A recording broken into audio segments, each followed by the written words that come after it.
You are listening to the Lucha Central Podcast Network. And now, LuchaCentral.com presents Masks, Mats, and Mayhem. Had a hard drive go down. I bought a new drive and I had the FBI stop it from working. You may want to put a drill through that,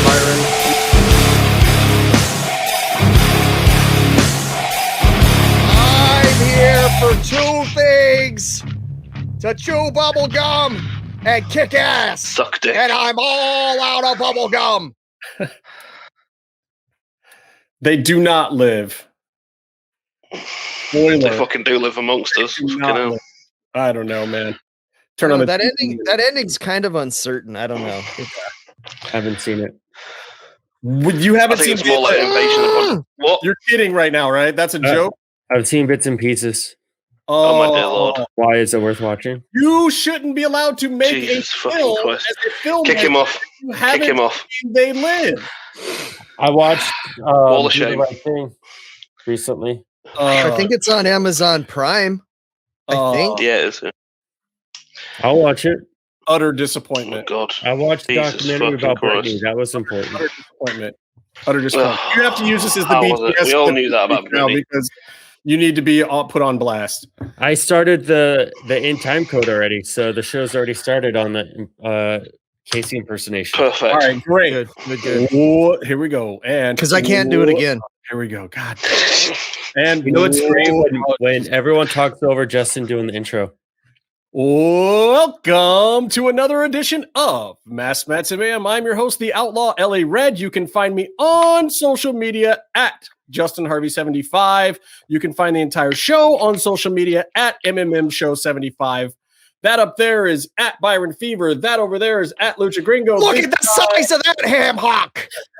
He just did it again. He said he couldn't do it, and he did it again. He did do it again. It was awesome. And right over there is at Meeflo from across the pond, sitting over there in Falmouth, England, with the kitty cat and eating a home sandwich from McDonald's, as Meeflo said. Yes, home-style chicken. If you get it, It has what Meef called a chicken fillet in it. A fillet. yes. A fillet, yeah. You've got to go to our social media right now at MMMshow 75 and check out some of the info for that deal. Back coming this March. Yeah, you can see it right there. Fancy. That's a lot fancier than the poster Kleinrock sent me, which is nothing. You're cutting it off. Yeah. I think Justin printed that off. Can you put the? Yeah. What can I put? What do you need? What do you need? I want to get closer to the instructions on how to watch it. It's kind of small. My question is, why is Jamie Foxx in his Wanda character from In Living Color on the poster? It's amazing. I love it. I love the crooked grunt too. I love the non-symmetrical formation of the mouth. I'm gonna rock your world. If you look over here in the fine print, it says special Mass Mats and Mayhem segment with Vampiro. Really? So that's the thing, guys. And here's the deal. We have not recorded said aforementioned segment with Vampiro yet. So who knows? It's Vamp. He could potentially not show. He could whatever. But and he even said that he would do it yesterday, but we were like, dude, we got to do fan questions and whatnot. So I suggest this. Go to LuchaCentral.com right now. The form is already up there. If you've got something you've always wanted to ask Vampiro, now is your chance. We are not the only ones that will be asking the questions, unless, of course, Vamp wants to do this before we get your questions. But I suggest you go there quickly this week. Get your questions in. We could be recording it as early as next week or this in a few days from when you actually watch this. So go to expolucha.com. It may even be on the Lucha Central page right now. And we'll put it up on our social media at MMMshow75. Get your questions in ASAP for Vampiro. We're going to be doing that for the very next virtual expo that will be dropping at the beginning of next month on, I believe, March 20th. Not the beginning of the month, but that's the beginning of the month is reserved for me for my birthday. And only you. Yeah. Well, look, Byron Wait a had like second. an entire celebration of his artwork and himself, and people worshiping Byron for making this Delusions of Morons biopic that he did. I'm still mad I didn't do do. though. Dude, I wish I did Sid pictures with that wig. You need to do it again. Oh God, I don't. Oh man, I think my friend tried to give me the wig and I gave it back to him. Man, have you guys Byron watched wig. Britney Spears yet? No, Yeah. come on. Who are you talking to here? You think I'm Is gonna that watch Paul that London shit? behind you? That is Paul London behind me from an earlier episode of MMMshow, which you can God, I'll watch. be honest, I know about half the Britney Spears stuff anyway, so I gotta I didn't get need some to. pancakes with that guy. Yeah, Dude, you owe pancakes to him in episode 100 shirts for a lot of people, considering we're 55 episodes past it and took a year off. God, And Phantasma still doesn't have a honestly, I shirt. have it in a if- duffel bag. Mel has I'll a do it this week. like, If Paul one. London ever wants to collect, I will take him to International House of Pancakes for the entree of his choice. No, you go to And drink. Beebe's out here in Burbank, Toluca Lake, whatever they're calling it. Off pass. It's Burbank. I'll tell you who I It's don't know Burbank. pancakes to is Chris Bey. I've actually got Chris Bey, and happy birthday, Bay. It was a couple Happy- days ago. Happy Bay Day. Bay Day. You know, it's gotta suck sharing a birthday with Tommy Dreamer. Yeah. No. Because Yeah, he he's did all that, The whole pay-per-view is all about Tommy turning 50. What about Bay turning Yeah. Imagine the catering. Imagine the catering though. That would've been Yeah, on top. Tommy. you're right. Tommy's just Completely. gonna eat the whole fucking cake. You're not gonna even get a slice. Tommy Dreamer's gonna be blown up before he gets to the ring from all the fucking cake. Tommy needs to do this show because we shit on him so much, but we actually really love him. We almost had Tommy once too. It's a long Well, story, but To it be didn't fair, I'm be too fair. deep on the Raven. I'm Oh. sorry. Anyway, you're What do you mean? you're an evil Mark. But yeah, happy birthday, Chris Bey. Happy birthday, Tommy Dreamer, and any other Yes. wrestlers who are turning 25 and or 50 this week. So Terry Funk, 25. anyway, I Forever. want to keep the wall of fame and shame going. I am taking Trey Miguel off the wall of shame. Guys, who the Okay. fuck is Trey Miguel? He's one of the rascals that stayed at Impact instead of going shit to on. So wait. By They have a also- wrestling gimmick based on like alfalfa and shit. Weren't all those Or a considered Spanish beer. racist? No, not those kind of rascals. Oh, Not the little rascals, just the he's- rascals. I believe he's Alicia Atute's boyfriend too.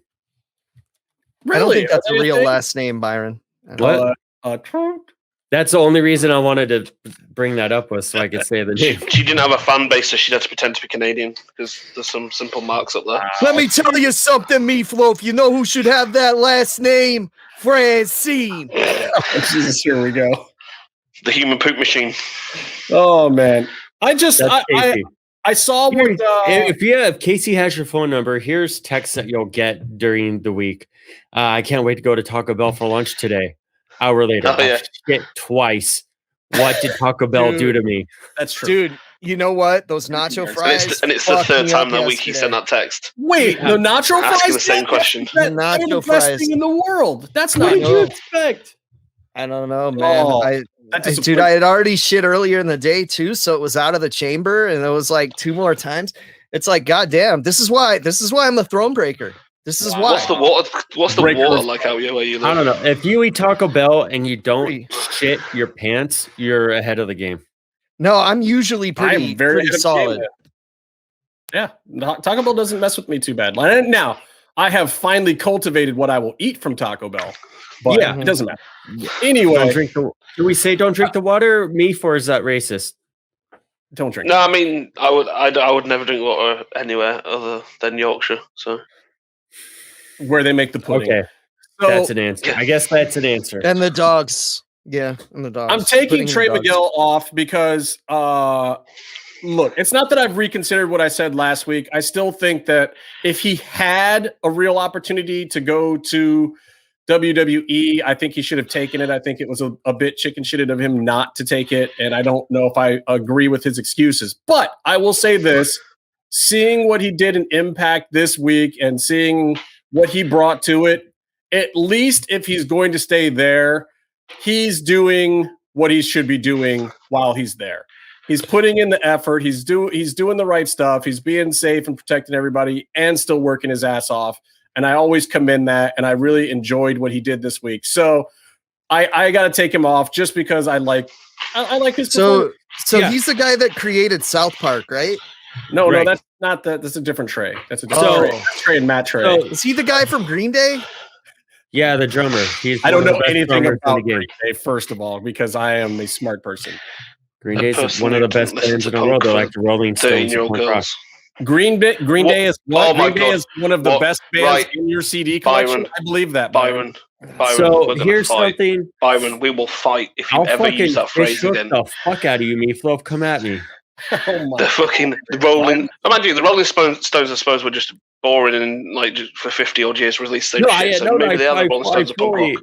I fully understand what the Don't just implication stop me is by up. saying Green Day is the Rolling Stones of punk rock. I Never understand stop. it's not as bad as saying they're the Red Hot Chili Peppers of punk rock, but I That's understand why I only what do it the means. show once every 2 weeks. I know. Fuck. To be fair, though, I think people would prefer fair. the Red Hot Chili Peppers over Green Day. That's the. I don't know what Okay. happened. I was They're trying to one of get the to best bands talking of to you all about time. being on TV, Casey, and all that stuff. But it's Anyway, just never gonna back to happen. You know, the Justin, Byron's on it. can we agree that King Diamond's better than everyone that's been mentioned on this episode so far? Friggin' lootly. I've been listening to a 100%. lot of this band called Mutoid Band. That they're kind of fun. Anyways, Do you know that that's a reference to Ninja Turtles, bro? Do you know that's a Ninja Turtles That's character? Hero Bro? Turtles. I was only referencing watching the just a show minute, Ninja Turtles. I'm not. Yeah, I don't listen to music. Hero Turtles. Anyways, Trey Miguel, by the way, look at so he's doing his thing on Impact, right? Making the most of those minutes. Now you look at what's going on at NXT. The other two of his trio are having tremendous 2-person tag team success. Where Didn't he does get murdered Trey- by a friend of ours? where does Trey Miguel fit in the Dusty Cup tag team tournament / tag team titles? He's gonna Freebird be on the rules, outside. bro. Freebird rules. Come on. They're not New Day did it, and they don't do it anymore. Might as well give it to somebody else. It worked for the your beloved Undisputed Era, didn't it, Byron? Yeah, I was going to say they'd be feuding with UE. UE doesn't really exactly have a lot. Ooh-wee. Yeah, That's the. Think about them for the Rascals. That'd still be a hot feud. That's still a step up for them for sure, regardless But of. Do you They're guys plenty think busy that? right now, though? I mean, they're doing you the guys tag team think, titles in the They tournament. might get the belts. We'll know by the time this airs. But we Do you haven't- think UE is Mr. Poopy Butthole's favorite wrestling team? Ooh-wee. Wait, is Takeover? Yeah, Sunday. tomorrow? Right now. It's right now. Takeover It will have right now? aired 2 days before everyone sees this. Yeah, but Bloodsport is So- in 90 minutes, so this Rest in show is going to peace, be short Carrying from Cross. Why- now on. Why Brutally isn't beaten up in a car why park. isn't I need to ask a question and Ask then it I'm going to quickly. answer it. Why isn't Bloodsport on Fight TV anymore? Stay cool and stay in the mix. All right, let's go watch it. No. Bye, guys. No. We yeah. can't leave before we put Byron on the Hall of Shame. Oh, and we got to say, watch Why? Bloodsport next week as well Why? because it's 2 weeks in a row, and it's on Bloodsport.watch. Well, Bloodsport. next Watch. Watch the monster Matanza Cueto, aka Jeff Cobb, whoever the fuck that is, Big versus Sean Jeff. Chris Dickinson, the Dirty Bruce Daddy. Dickinson's son. And you know what? I got to support the Dirty Daddy as a delicious daddy myself. All of us. We are, by the way, stay alert for the Delicious Daddy shirts, which we will be debuting soon. know- As soon as Meef gets better with his leather work. See, I say delicious daddy, and I call ourselves that, and then Go Say thinks that I have kids, and I don't. Because you always talk about dropping your kids off at the pool. Mhm. True. Yeah, And dude. showing your kids stuff at school. Three times yesterday, Byron. 3 times. Wow. Changing my phone number. All right, Trey Miguel's off the wall of shame. Meatloaf wants to nominate Byron to be on the wall of shame Why? for liking Green Day, and I No. No. They live. Oh Yo, my yeah. god, Yeah, that's Byron an instant. Byron, you better use that clip as the outtake this week because that is just awful. I'm gonna Or find better just something cut- embarrassing that one of you guys do and use that instead. You found embarrassing things, and you guys try to embarrass me about the Sting thing all the time. You just got to own this one, Byron. You need to watch They Live. You're embarrassing yourself with that. Anyway, Wait, so when we had that conversation with Zack Sabre Jr. about They Live, you were just nodding and pretending to have seen it? You fucking charlatan. Dog shit human being. To be honest with you, I don't remember that conversation whatsoever. Byron is that old dog shit. I know. I figure it was that Bola when he was selling me a 2XL shirt. He's like, it'll shriek. I'm like, okay, I'll buy it. First of all, why are you talking to lame ass Zack Sabre Jr. in the first? Because he fucking rules. He's the best. He's so Technical great. wizard. Dude, you know what though? He doesn't like Halloween, so he can eat shit. But I love him still. See, first of all, you think that he's a good person, but he's not. First of all, Minoru Suzuki has this theory about wrestling, this belief. And if you're going to have a problem with any of it, then you have to take it up with him specifically. But everything should have a unique role and a unique value. That right, and his unique role is to suck worse than Sting. And he last year, before they started like really putting like identifications to the belts, he's like, all the belts are the same. You know, the same people wrestling for the IC and for the world and the Nevers, whatever, is like it's open weight. But what does that even mean now? Everything's open weight and all this. And then, then they started like clearly defining what the belts will symbolize on the card. He also mentioned how what he likes to do with Suzuki-gun is have everyone bring something unique to the table. So they do their specific thing well. He did not like the people who do everything, a little bit of everything pretty good. So he likes, let's say, Zack Sabre Jr., who does what things does he do very well? He does submission holds, wrestling. He does wrestling, technical wrestling. He does yaves, right? Knives. He does PK kicks. He does. Nice. He likes to tell people that they're wankers very well. Look at Justin's got that lean look. Wanka, right? He also tweets about socialism very well, which is great. And Jeremy Corbyn. Justin is very anti-socialist. Big money Justin over here. No, he's just anti-social. Big capitalism. Big capitalism, Justin. But I am anti-socialism if you want to get into politics, but we're not going there. No. Jesus Christ, I hate doing podcasts. So anyway, but there are things he doesn't do well. He's not a big muscular guy. He's not. Can we stop talking about Joe's like fucking Zack Sabre Jr.? Okay, you know what? Hey, you know what I mean? You know what Taichi does well? He carries around the iron fingers. Taichi got the fingers back, which is got the fingers back. He has a sweet. I was on the list for talking about Zack Sabre Jr. with a glowing reference.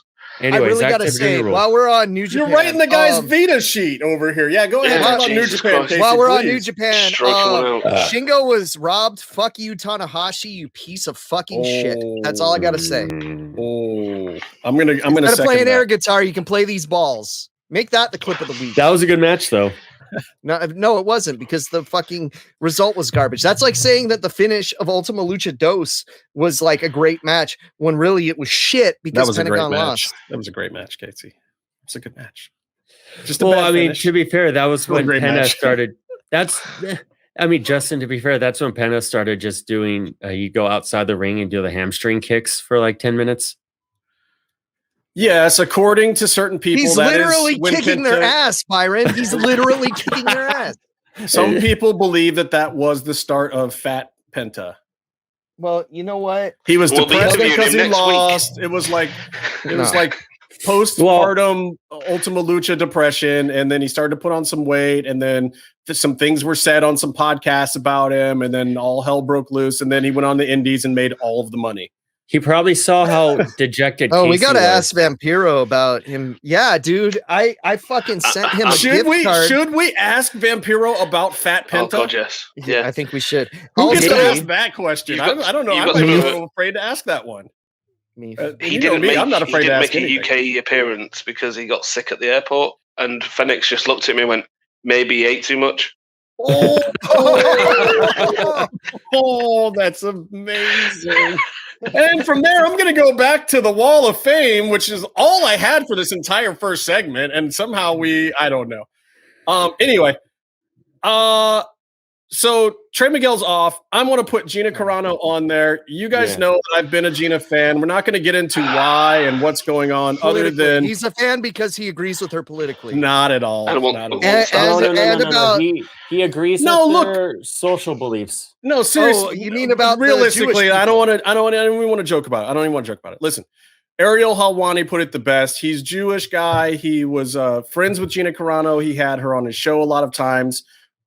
He just expressed that it was very disappointing that she would share such an uneducated viewpoint, and it had nothing to do with the political parts of her viewpoints. Yeah, it was the ignorant parts of her viewpoints. It was the anti-Semitic parts of the viewpoint. But it wasn't even just anti-Semitic. It was politically anti-Semitic. Right. It was egregiously, incorrectly anti-Semitic. Right. And thusly just moronic. And the reason she's on the wall of shame is not necessarily because she has viewpoints that may differ from others in the world, but in the fact that she shared them with complete ignorance and disdain for the effects that they had on other people in her industries, which would be mixed martial arts and acting, and thusly deserved to get fired, and then gets hired by a right-wing conservative company to make a movie the very next day. Look, and it's just the brazenness of that.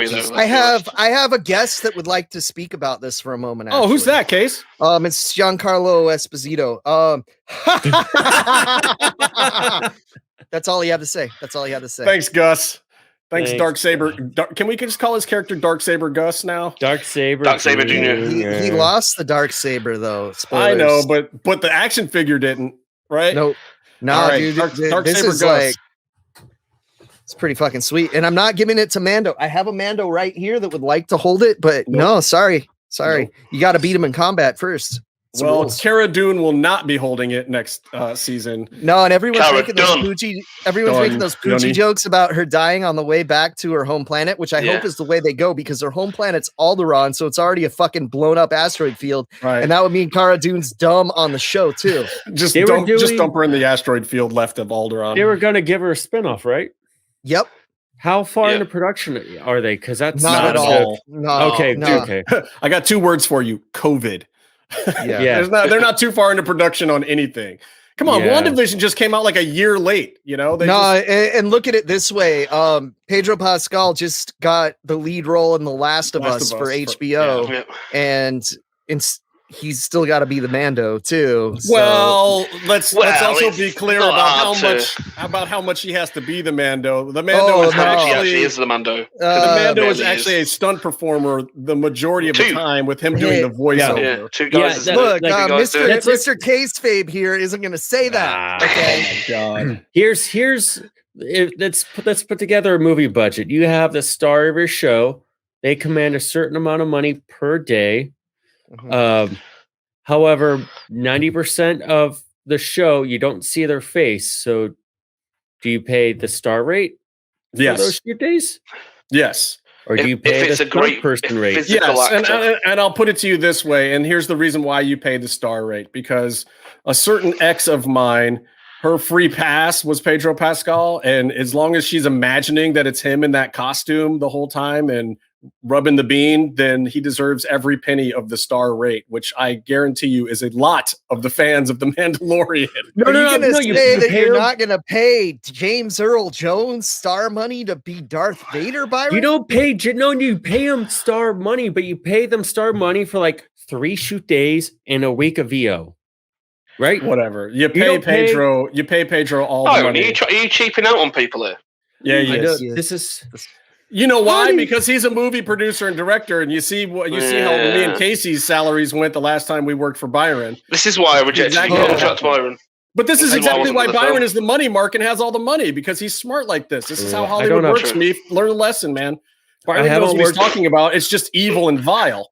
No, like, hey, Casey, go climb up on that fucking I learned the lesson and ignored it someday. First of all, I haven't worked for a year, and I just lived in New York for 3 years, so I think you guys all have more money than me. Also, well, okay, 2 of you guys have more money than me. Wait. Okay, first of all, I don't have a lot of money, but the bar, I guess, is just really low. Just that low these days, Byron. Just that low. Compared to what we make for recording this show. Listen, is Casey Cannizzaro still on the Wall of Fame after the forgiveness speech? She posted hey, everybody, we wear masks outside of the videos and everyone be safe.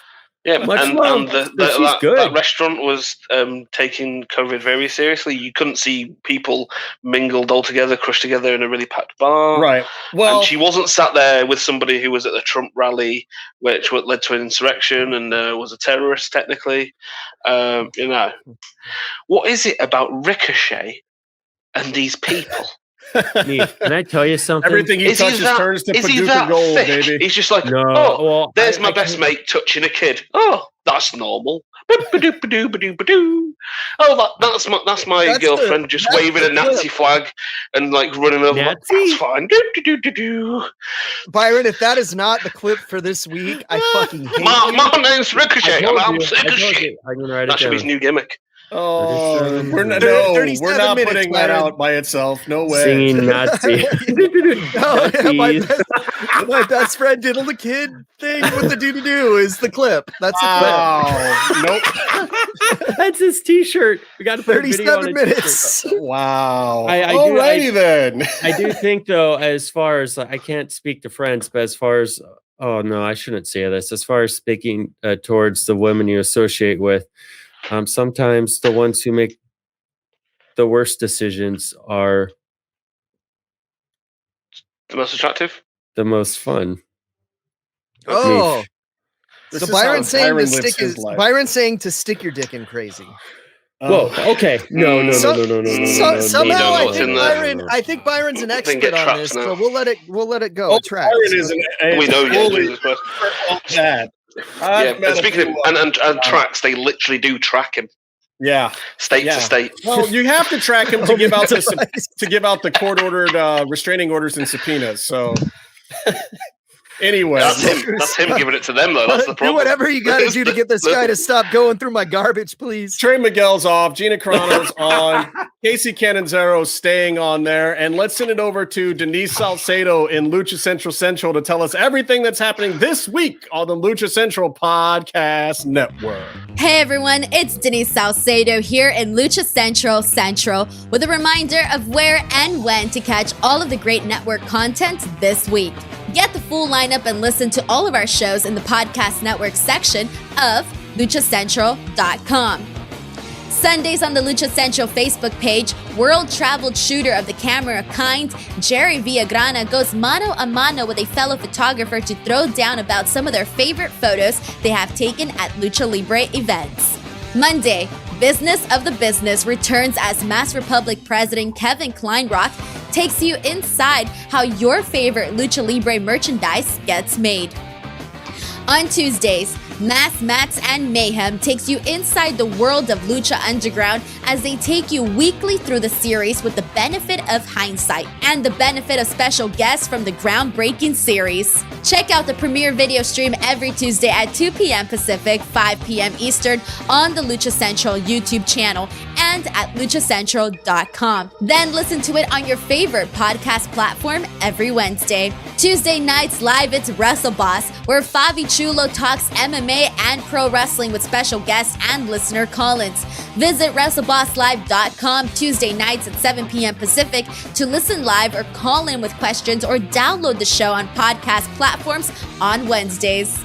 Wednesday nights live on Facebook, it's Spanish show La Mesa de los Márgaros, giving you both the news and the chisme from around the lucha world. Special guests and a whole lot of fun make it one of the most talked about shows in Mexico. Thursdays, it's Straight Out of the Bodega with Papo Esco and PWR promoter Gabriel Ramirez as they have guests from throughout the wrestling world pull up to give an inside look into their careers.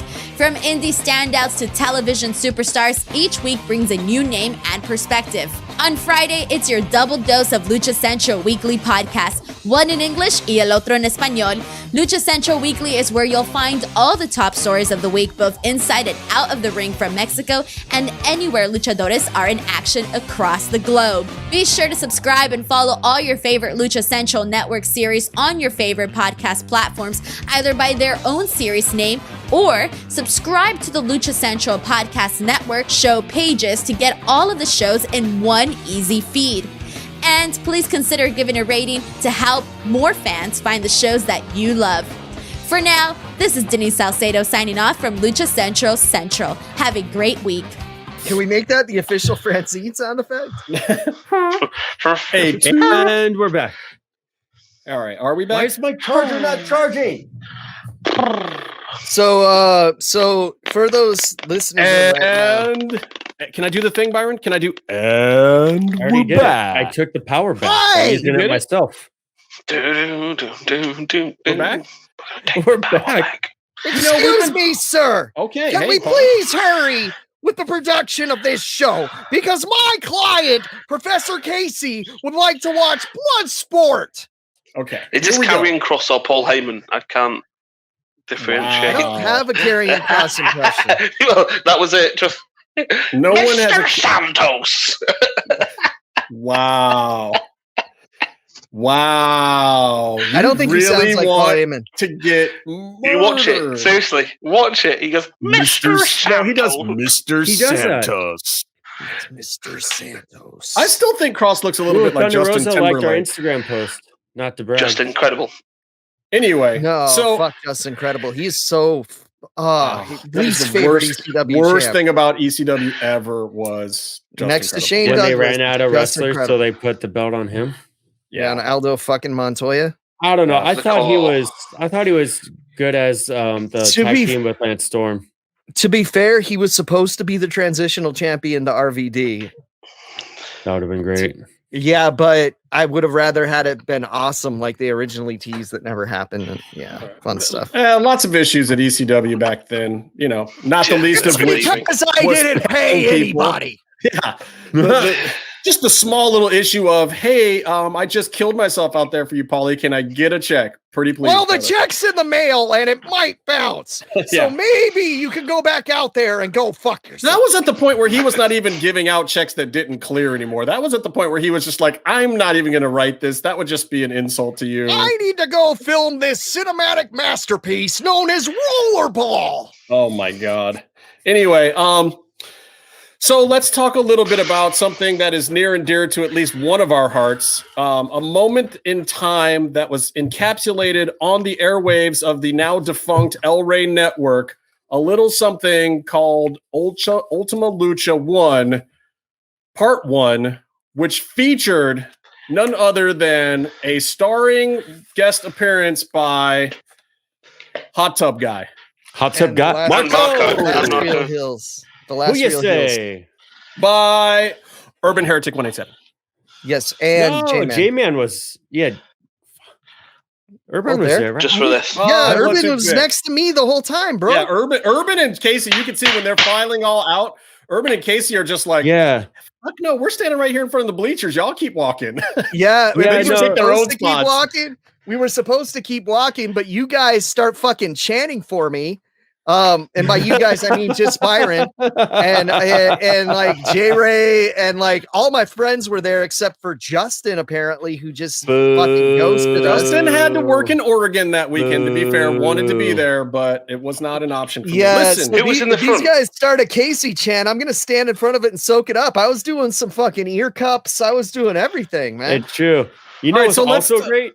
They would They needed those reaction shots of the people in the crowd of you guys doing the belt thing, like look what's menacing outside the gators in the moat sort of thing. Mm-hmm. And they would do the punch in zoom on Hot Tub Guy, and he just was like looking confused with the belt, like he was still figuring it out. Hot Tub Guy did not pass medical for that match. I don't care what anyone says. We don't wear belts when we get to this side. The funny thing is, they used to do YouTube previews of the matches, and since they used my punch in for the preview.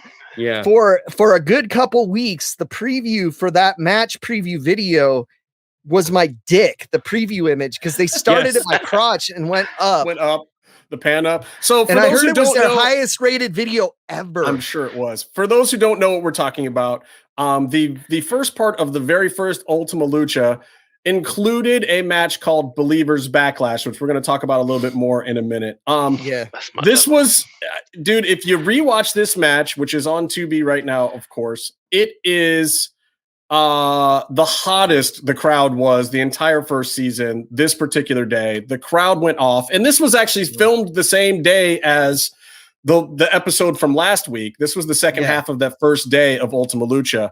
And once Vinny Massaro gets thrown out of a ring, the crowd just gets hot and stays hot. So it's no wonder that the crowd came in right from the beginning of this episode. I mean, deafeningly loud. This is the first time on TV, especially, where you ever heard the Lucha Underground crowd sound like it was a WWE event with 14 to 20,000 people in an arena. It was crazy to me. You know, and there's what, 400 people in there?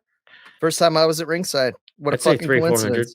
Yes. So Casey and Byron had the floor of the bleachers left. Jesus. They were in the sweet spot, a spot that we occupied many, many times after this. I got so much fucking beer on me. I was going to get to that too. We all did, dude. So let me quickly, I know you guys want to talk about that. So we'll get to it, but let me quickly, and I say quickly because I do mean quickly. I want to get through the rest of the card leading up to that real quick. So you start off with this vignette. The episode's kind of bookended with these two storyline vignettes with Black Lotus. She's in the cage next to Matanza. Dario is trying to fill her brain with stuff about how it was actually you can't train away. You can't train away gullibility. And you know what was great? The Eric Van Wagenen shot. What was the Eric Van Wagenen shot, Byron? Describe it to us, because this is an audio podcast. Oh, it's an establishing shot for when a character such as Dario in this scene enters the scene, starts talking. There's a dolly out from behind something that reveals him standing there talking to someone. Or sometimes someone's walking into a scene and there's a dolly move that comes with the person into the scene that brings you into the location where the action will happen. And the Eric Van Wagenen version of the shots centers around a very nice ass. Or two. Dario does squats, bro. That is the object from which camera is revealed behind. And not the first nor last time that this will happen in Lucha Underground for those who are watching. Tremendous storytelling. It's style points achieved. 10 out of 10. Anyway, so we're getting this El Dragon Azteca storyline kind of wrapped up. And if you've listened to the show, you know that this storyline kind of zigged and zagged a few times. Sucks. Well, it didn't go where they had thought it was going to go because of Drago returning to the ring in a different fashion than what they had originally planned for him, and it working really, really well. So, sometimes when one thing works in wrestling, you bail on another thing, and the other thing wasn't that great anyway. So kudos to him. And plus we got Daj, and Daj is great. Yes. I also think that the whole storyline is probably one of those like really, really written on paper before they started actually filming and developing the show. Yeah, so, this scene has the most exposition I think you've ever gotten of, like, literally you can almost hear Chris DeJoseph or Chris Roach like just saying all these things. And like, yes, this sounds really cool sitting around the writer's table. Yeah. But like in the show, even I'm sitting there and I know what he's talking about. And this whole, your father was in these triad gangs that was warring with El Dragon Azteca. And then he was doing this and that and the other thing. And it's like, wow, if you need to explain something this much in one scene in a wrestling show, you might have gone a touch too far. It was a 15-minute movie. And we also established that the Dragon Azteca clan is a clan of mercenaries, which is never touched upon again after this point. Because it ends up not being that, and it ends up being the Puma's tribe or whatever. And I want some mercenaries, bro. No, it's silly because obviously there should be Quetzalcoatl. That's all you ever talk about. I just love on cots. I just love making me pronounce these words. Crap in the cot hole. So you take a nap on the cot. Is he still trying to say it? Is he still trying to say crap the cot hole? Quetzalcoatl. Yeah. Even I can say it. And that's why the dragon, when he comes out with the dragon, it's got the feathers. The winged serpent. Byron, don't ever say words. Jesus Christ. Quetzalcoatl. I don't think Byron's ever seen the No. You're going to get another restraining order, Byron. I've only seen it twice. Why it's very strange that Puma is part of that tribe. Lalaves means the one thing I will say about this scene is that I believe that Black Lotus beats up a wall better than Sexy Star. Moving on. She did. She's doing a good job in this scene, in this character. But I feel like you guys are going to yell at me. She's not a good wrestler. Lucha Underground show. I feel like every true fan of martial arts should know that bricks don't hit back. Yeah, I have some things to say about bricks. So let's talk about Cage versus the Mac, because that'll definitely lead to talking about bricks. Such a nice great match. Segue. Anyway, this is a Falls Count Anywhere match, and boy, this kind of set the standard at Lucha Underground for the whole, like, you thought you knew where your seat was, but this match is going to make your seat now irrelevant for the rest of the day. These guys battled everywhere but the ring, which I thought was very cool. Literally, there is only about 10 seconds that occurs near the ring, and one of them is still not ever in it. They just battled everywhere. Mac destroyed a 2x4 on Cage that was made out of, I don't know, balsa wood. 2x4 material. Maybe even balsa. Made out of wood. That's my biggest issue with this. Like, look, kudos to the Mac and Cage. I thought everything that they did was amazing. The crowd was super duper hot. You know, Cage set a table, and of course, if you set it, you get it in hardcore wrestling. So, of course, the Mac power bombed him through this table off the apron, which was, by the way, the closest they got to the ring, I think. Then they battle upstairs, and there was a couple of pretty awesome spots up there, not the least of which was the suplex over the fencing, where Mac didn't give it to Cage at all. Cage just literally powered him up over that fucking thing. It was little sandbag going on there. It was amazing. But he's taking a bump on, like, literally just hard plywood. And that was not the only hard plywood bump at this Ultima Lucha, by the way. There's no give on the top of the office. In fact, because of the fact that they do spots through that thing sometimes, the surface was actually reinforced with an extra layer at this particular point in time. So it's harder than normal. Phoenix got power bomb through this weeks ago. So and they did the trash can spot up there, which was a Mac giving Cage a spot on the trash can. Then Cage does the suplex over the thing. And then we get to one of my least favorite things in Lucha Underground. The toothpaste cinder block. Which Seth Rollins had already done at this point. Which, first of all, looking at the plywood that it's sitting on, you can see where they dragged it a little bit because it leaves the powder everywhere. Line. It's just like, dude, Hefe just likes his Coke, bro. And then the face smash into it. Like, at least for this one, and in future Lucha Undergrounds, this is not the case. People try to pick up these cinder blocks or throw them or do other things, and they just disintegrate immediately. At least for this one, it was a smash into the block thing.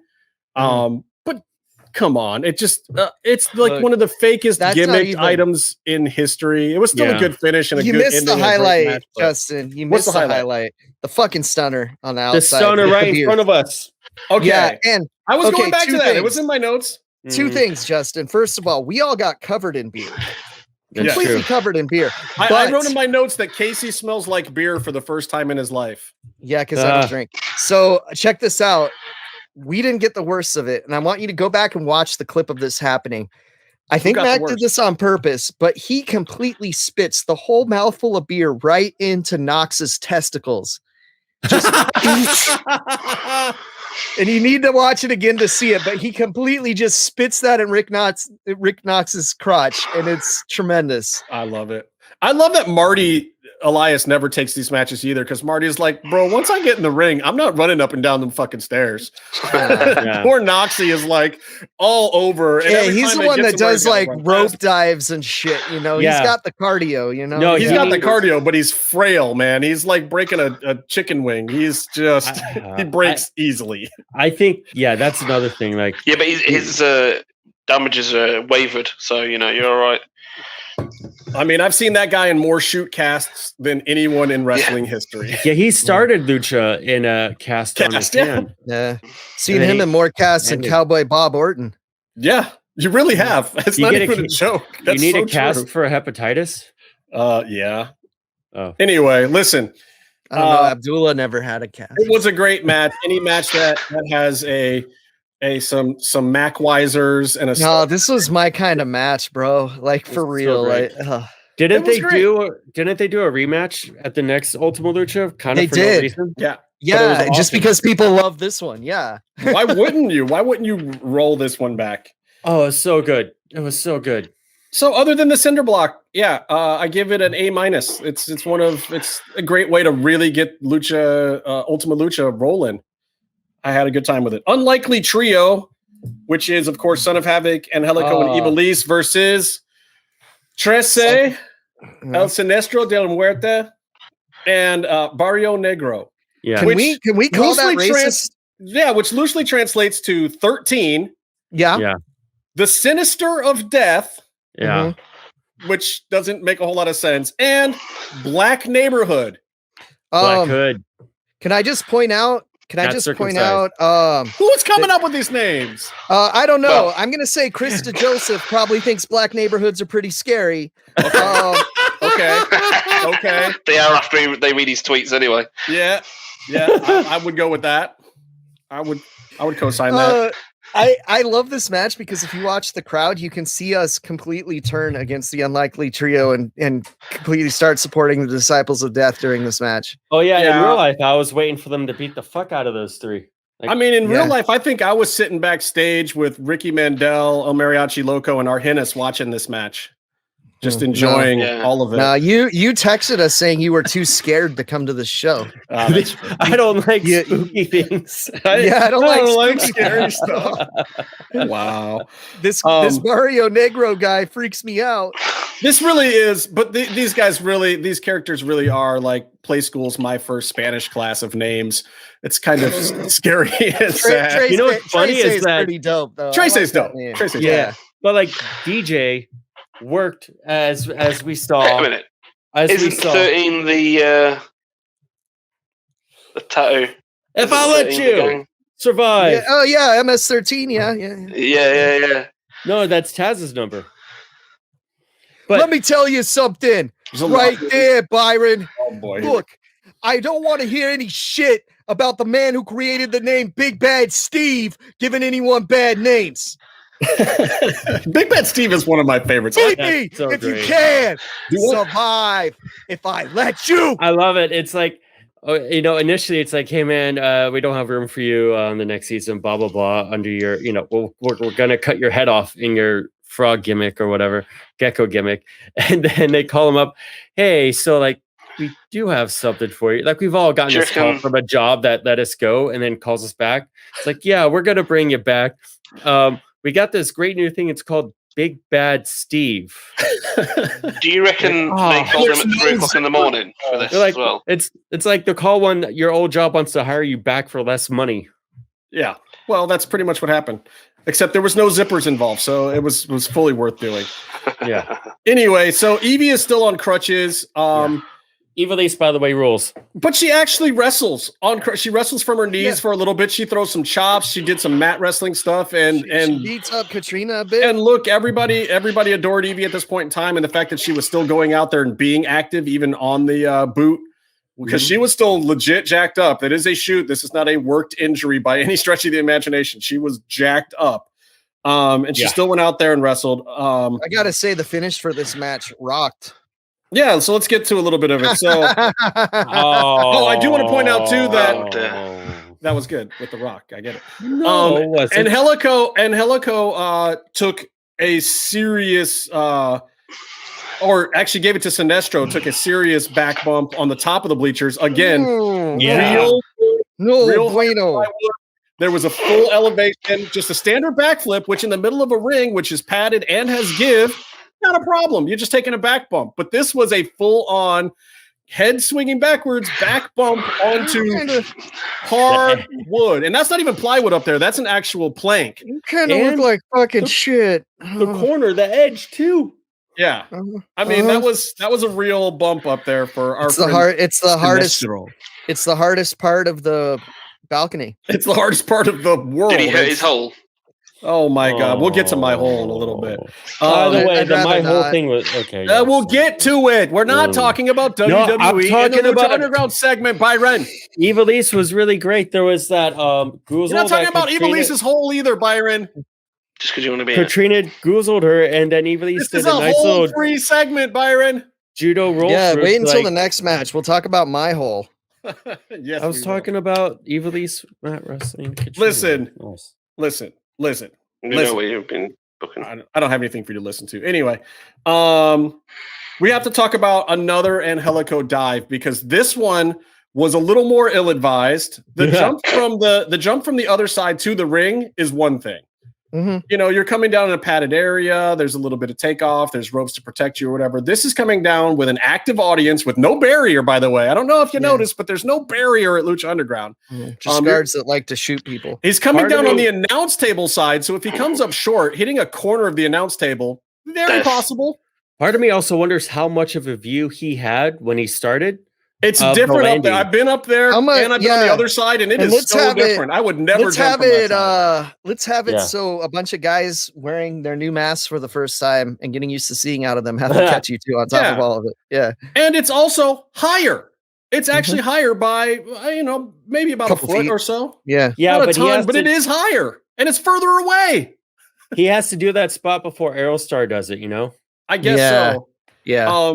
And I don't think people didn't pop super duper hard because, it was kind of a soft landing. It wasn't going to the ring. There wasn't a big sound. Everyone wanted them to lose. This was a big spot that this is like the Mick Foley Hell in a Cell thing where one spot looks like the big one, but it's really the other one that's bigger kind of thing. This was a big spot and a huge risk, and they pulled it off. The catch was absolutely good. It went down the right way. The crowd did pop, but I think it deserved an even bigger pop. It was a huge spot. A lot of good it did him too. Way to lose the match. So Katrina, get your stones up, Byron. You wanted to talk about you're getting your stones up or whatever? No, I just thought it was a nice wrestling move when she had the Guzel on Ivelisse, and Ivelisse did the judo rolly thing into another thing. I wanted to see a choke slam. God damn it! It does.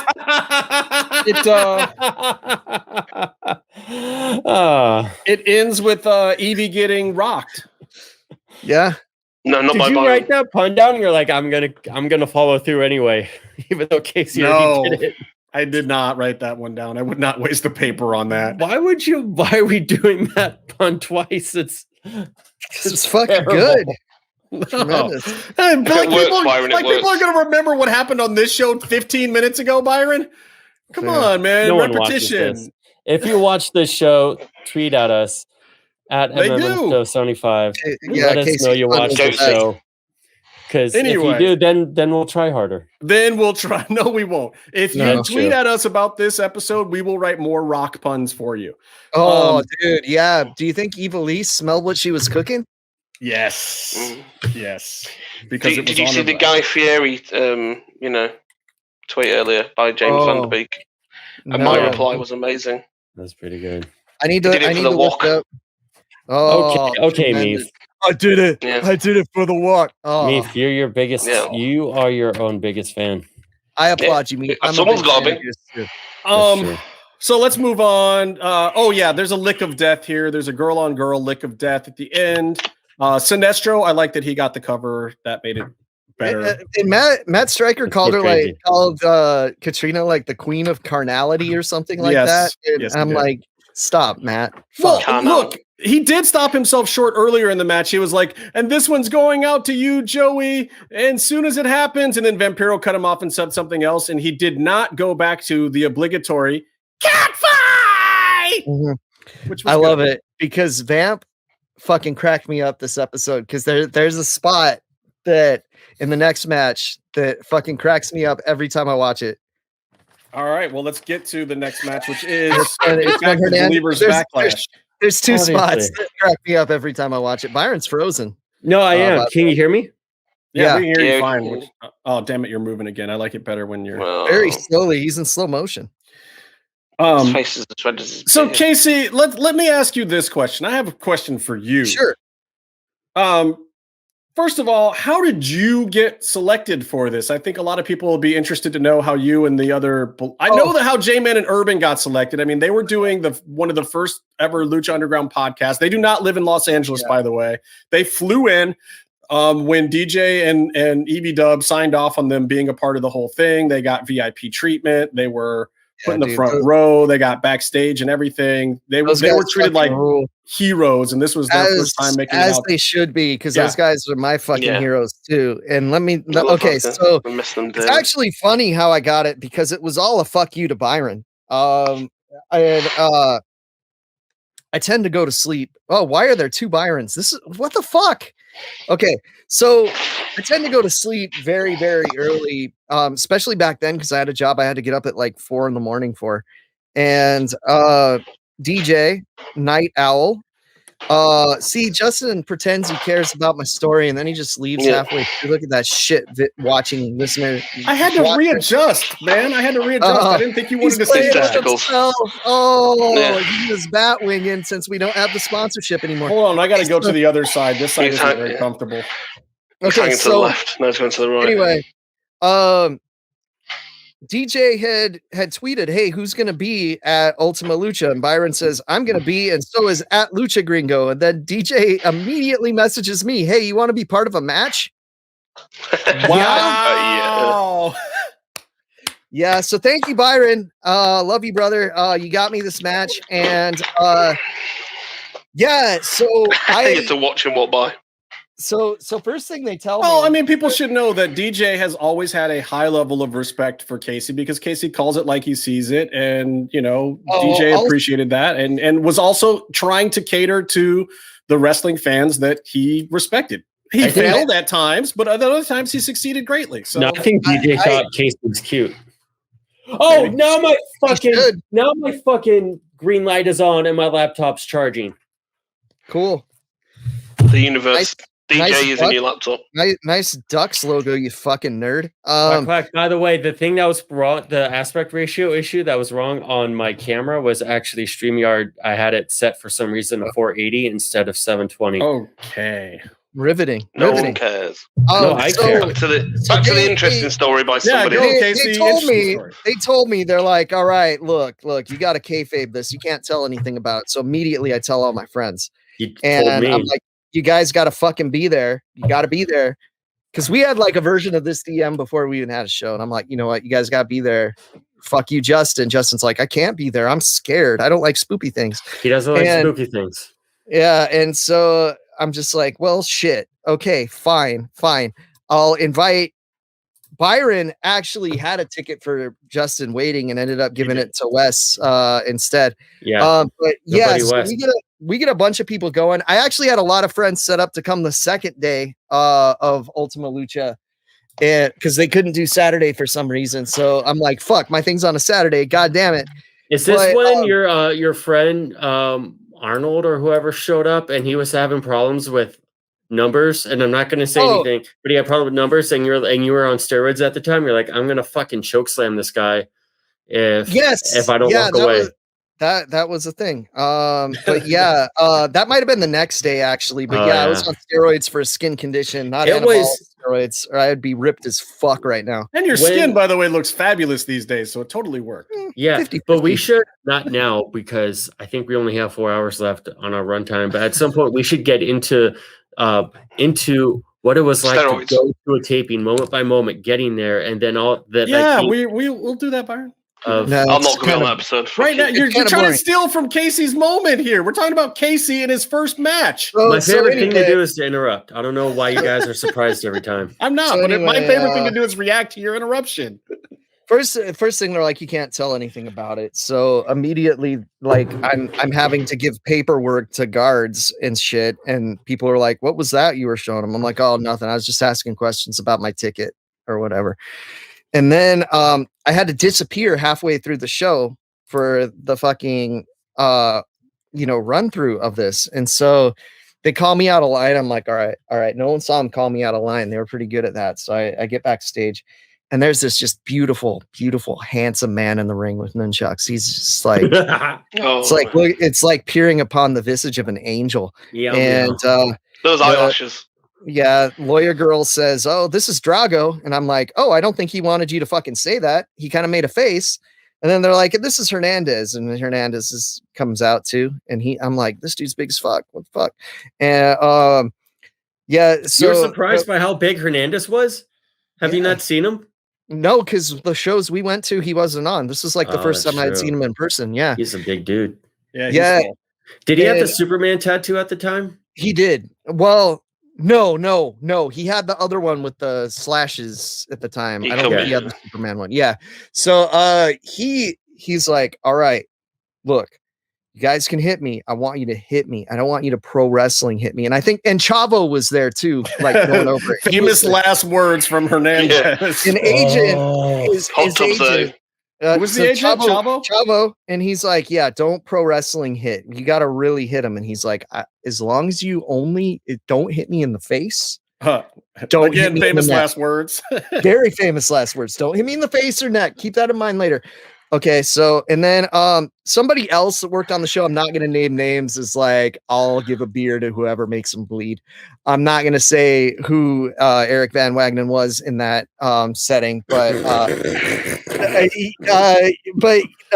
he's like, but we're told, but he was joking and everyone laughed, and then but they're like, but no, seriously, fucking hit me. And this was Hernandez's like, now did they show you how to hit? With the straps? They just said fucking hit him, dude. Just wow, they didn't even tell you to fold it over and do the wow. Okay. Yeah, and I'm like, all right, cool. And then there's these other guys there that they're like, all right, so we're gonna border toss Drago outside of the ring, and I just say, God damn. And everyone looks at me and I'm like, what? That sounds cool as fuck. And they're like, thank you. And, so were the other guys that were supposed to catch that? Were they workers or indie guys or something? Yeah, they were like EWF guys. I was going to say, those were the guys I did not recognize of the group of the Believers. No, they didn't walk out with them. One dude's on Classic Wrestling a lot. Fidel something. Fuck, I'm not thinking of his name. He has different facial hair, but he was one of the dudes. But yeah, his name's Fidel something or something Castro, something Fidel Castro-esque. Yeah, I got you. Yeah. Total heel. Yeah. But he's a bad guy. Cool dude. And one of the guys, dead ringer for Byron Sound Guy on fucking for Rob? Yeah. One of the guys was like his twin brother, right? Rob saved my life. On the show that Justin and I worked on. Saved Drago's life in this match. Yeah. And so yeah, they're talking about it. And then like I'm talking to the guys. I'm talking to Eric. I'm like, do we get an entrance? And he's like, yeah, you guys will get an entrance. I'm like, do we get pyro? And he's like, we don't do fucking pyro. You don't watch the show. And I'm like, God damn it, I watch the show. I talk about it on Twitter all the time. I'm like, you guys have smoke. That counts as pyro. God damn it. He wanted his Goldberg moment. He wants to stand in the friggin' pyro and look like a maniac. Okay, so anyway, we go backstage. First we got to go back to the line for like an hour to wait. And people are like, hey, wow. So I mean, like, it wasn't that much of a surprise. So they made you guys. Oh, well, I guess it was because the previous week's episode, when they announced the thing, you guys were in the stands. Yeah. Well, because it was all taped that same day. The wrestler guys weren't. Well, I know, but I get it. And the heels weren't there. No, the heels were in VIP. They didn't have to wait in the line. That's right. They had, because they flew in. Right. A lot of the people were in VIP. I think Hot Tub was too, right? Yeah. Meltzer called us all plants, which wasn't true. It was just the 3 guys that caught Drago that were plants, and the rest of us were real. And I mean, they're basically a bunch of Lucha Underground podcasters, and Vic was in there, and Marco was in there. Not Yoni. What's Not Yoni's name? Yeah, Not Yoni was in there. Underground Luchador. See, they couldn't put Yoni in there because he would have decapitated him. Oh yeah, Yoni would have played. Ripped, man. For those who don't know, Yoni was the original social guy for Lucha Underground, who honestly deserves way more credit than people. He was basically like a sexier Cesaro. He made Lucha Underground on the web be the cool thing that it was. And then another guy who had been a longtime fan and who's involved in wrestling. Why can't I remember his name? Jim or something? Why can't I remember? Anyway, he took over for Yoni later. And we have cool ass Papa November is in there. Papa Nov is in there. Yes. We had Marco got a shout out though by Stryker. That was cool. Yeah. And then they're like, because who do you think that Marco was getting his, or Stryker's getting his stuff from? It's funny. It's funny because like they're first they showed us all coming out, but then they cut away from me coming out because I Cero Miedo'd the camera. I guess they didn't like that. Wow. Oh, shout out to Marco and his Who You Say podcast too. Yeah. If you are a Spanish speaker, you need to check out the Who You Say podcast. He has great guests on there. It's a lot of fun. Yeah, I hope everything's going well with Marco. Something was going on with his family, and he said it was going better. But thoughts and P's and T's are towards him stuff. He's on our minds right now. So we had to go back to the line, and people were like, "Where'd you go?" I'm like, "Dude, I had to take the biggest shit of my life." See what I'm saying? And you know what, Casey, man, just kept it going. It tracks though, dude. I take big shits. I'm not gonna do one in one of those fucking porta potties though. Are you crazy? I have too. It sucks. Especially when it's really hot out. Because well, I won't even get into it. I won't even get into it. And like I've had, we've all been there. We know. I did a TV show on a construction site in Florida over the summer for several years, and you can say you're not going to do something all you want, and then you got to do it. And look, for those who don't know, Lucha Underground is a process. It is a double episode taping with a lot of waiting in line and a lot of TV production stuff, and it is a lot of AC. It is a like 13 to 14 hour event. It is not like going to see Raw where you can show up whenever and leave whenever and go to the concession stand whenever you want. It is not like that. You can only be buying ice cream trucks from people that still have like Muppet Babies gumball eyes that are probably from the 80s, but you're gonna eat it anyway. What are you eating from the taco truck on those days, by the way? The food is great, but they were gut bombs. Falafel. Dude, I would just stick with the quesadilla so it would soak up the grease a little bit and not. When I would go with the meat products, I would find myself in that Porto John, and when I with the falafel and the fries and stuff, I was good to go. Stay away from the beans and the meat, and you're okay. We do the match, and we're supposed to all circle the ring and then get to our spaces, but me and Urban didn't do that because you guys were cheering. You can see them too. It's in the show where Urban and Casey just kind of pull up short and they look like they're talking to some people or whatever, and everyone else and Hot Tub Guy and Marco file past them and go around. And the plant guys, of course, they take position at the end. So then an interesting thing is Urban's wearing kind of like wrist guard things because they didn't want his Sonic the Hedgehog tattoos on TV because they were copywritten. So weird, which is weird of them to even like worry about, but they were really worried about that kind of shit. Well, it's TV show stuff, and that's also like it's getting into the NBA games.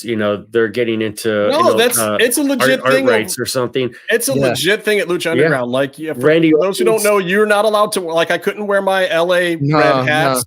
I could only wear Lucha Underground hats. The time I wore a Vampiro t-shirt, it was a WCW Vampiro t-shirt, and Legal made Eric Van Wagenen and Vampiro sign off on if there was any lawsuit that Vampiro would personally take responsibility for using a WCW product. And he signed it. Vamp signed it so I could wear the shirt.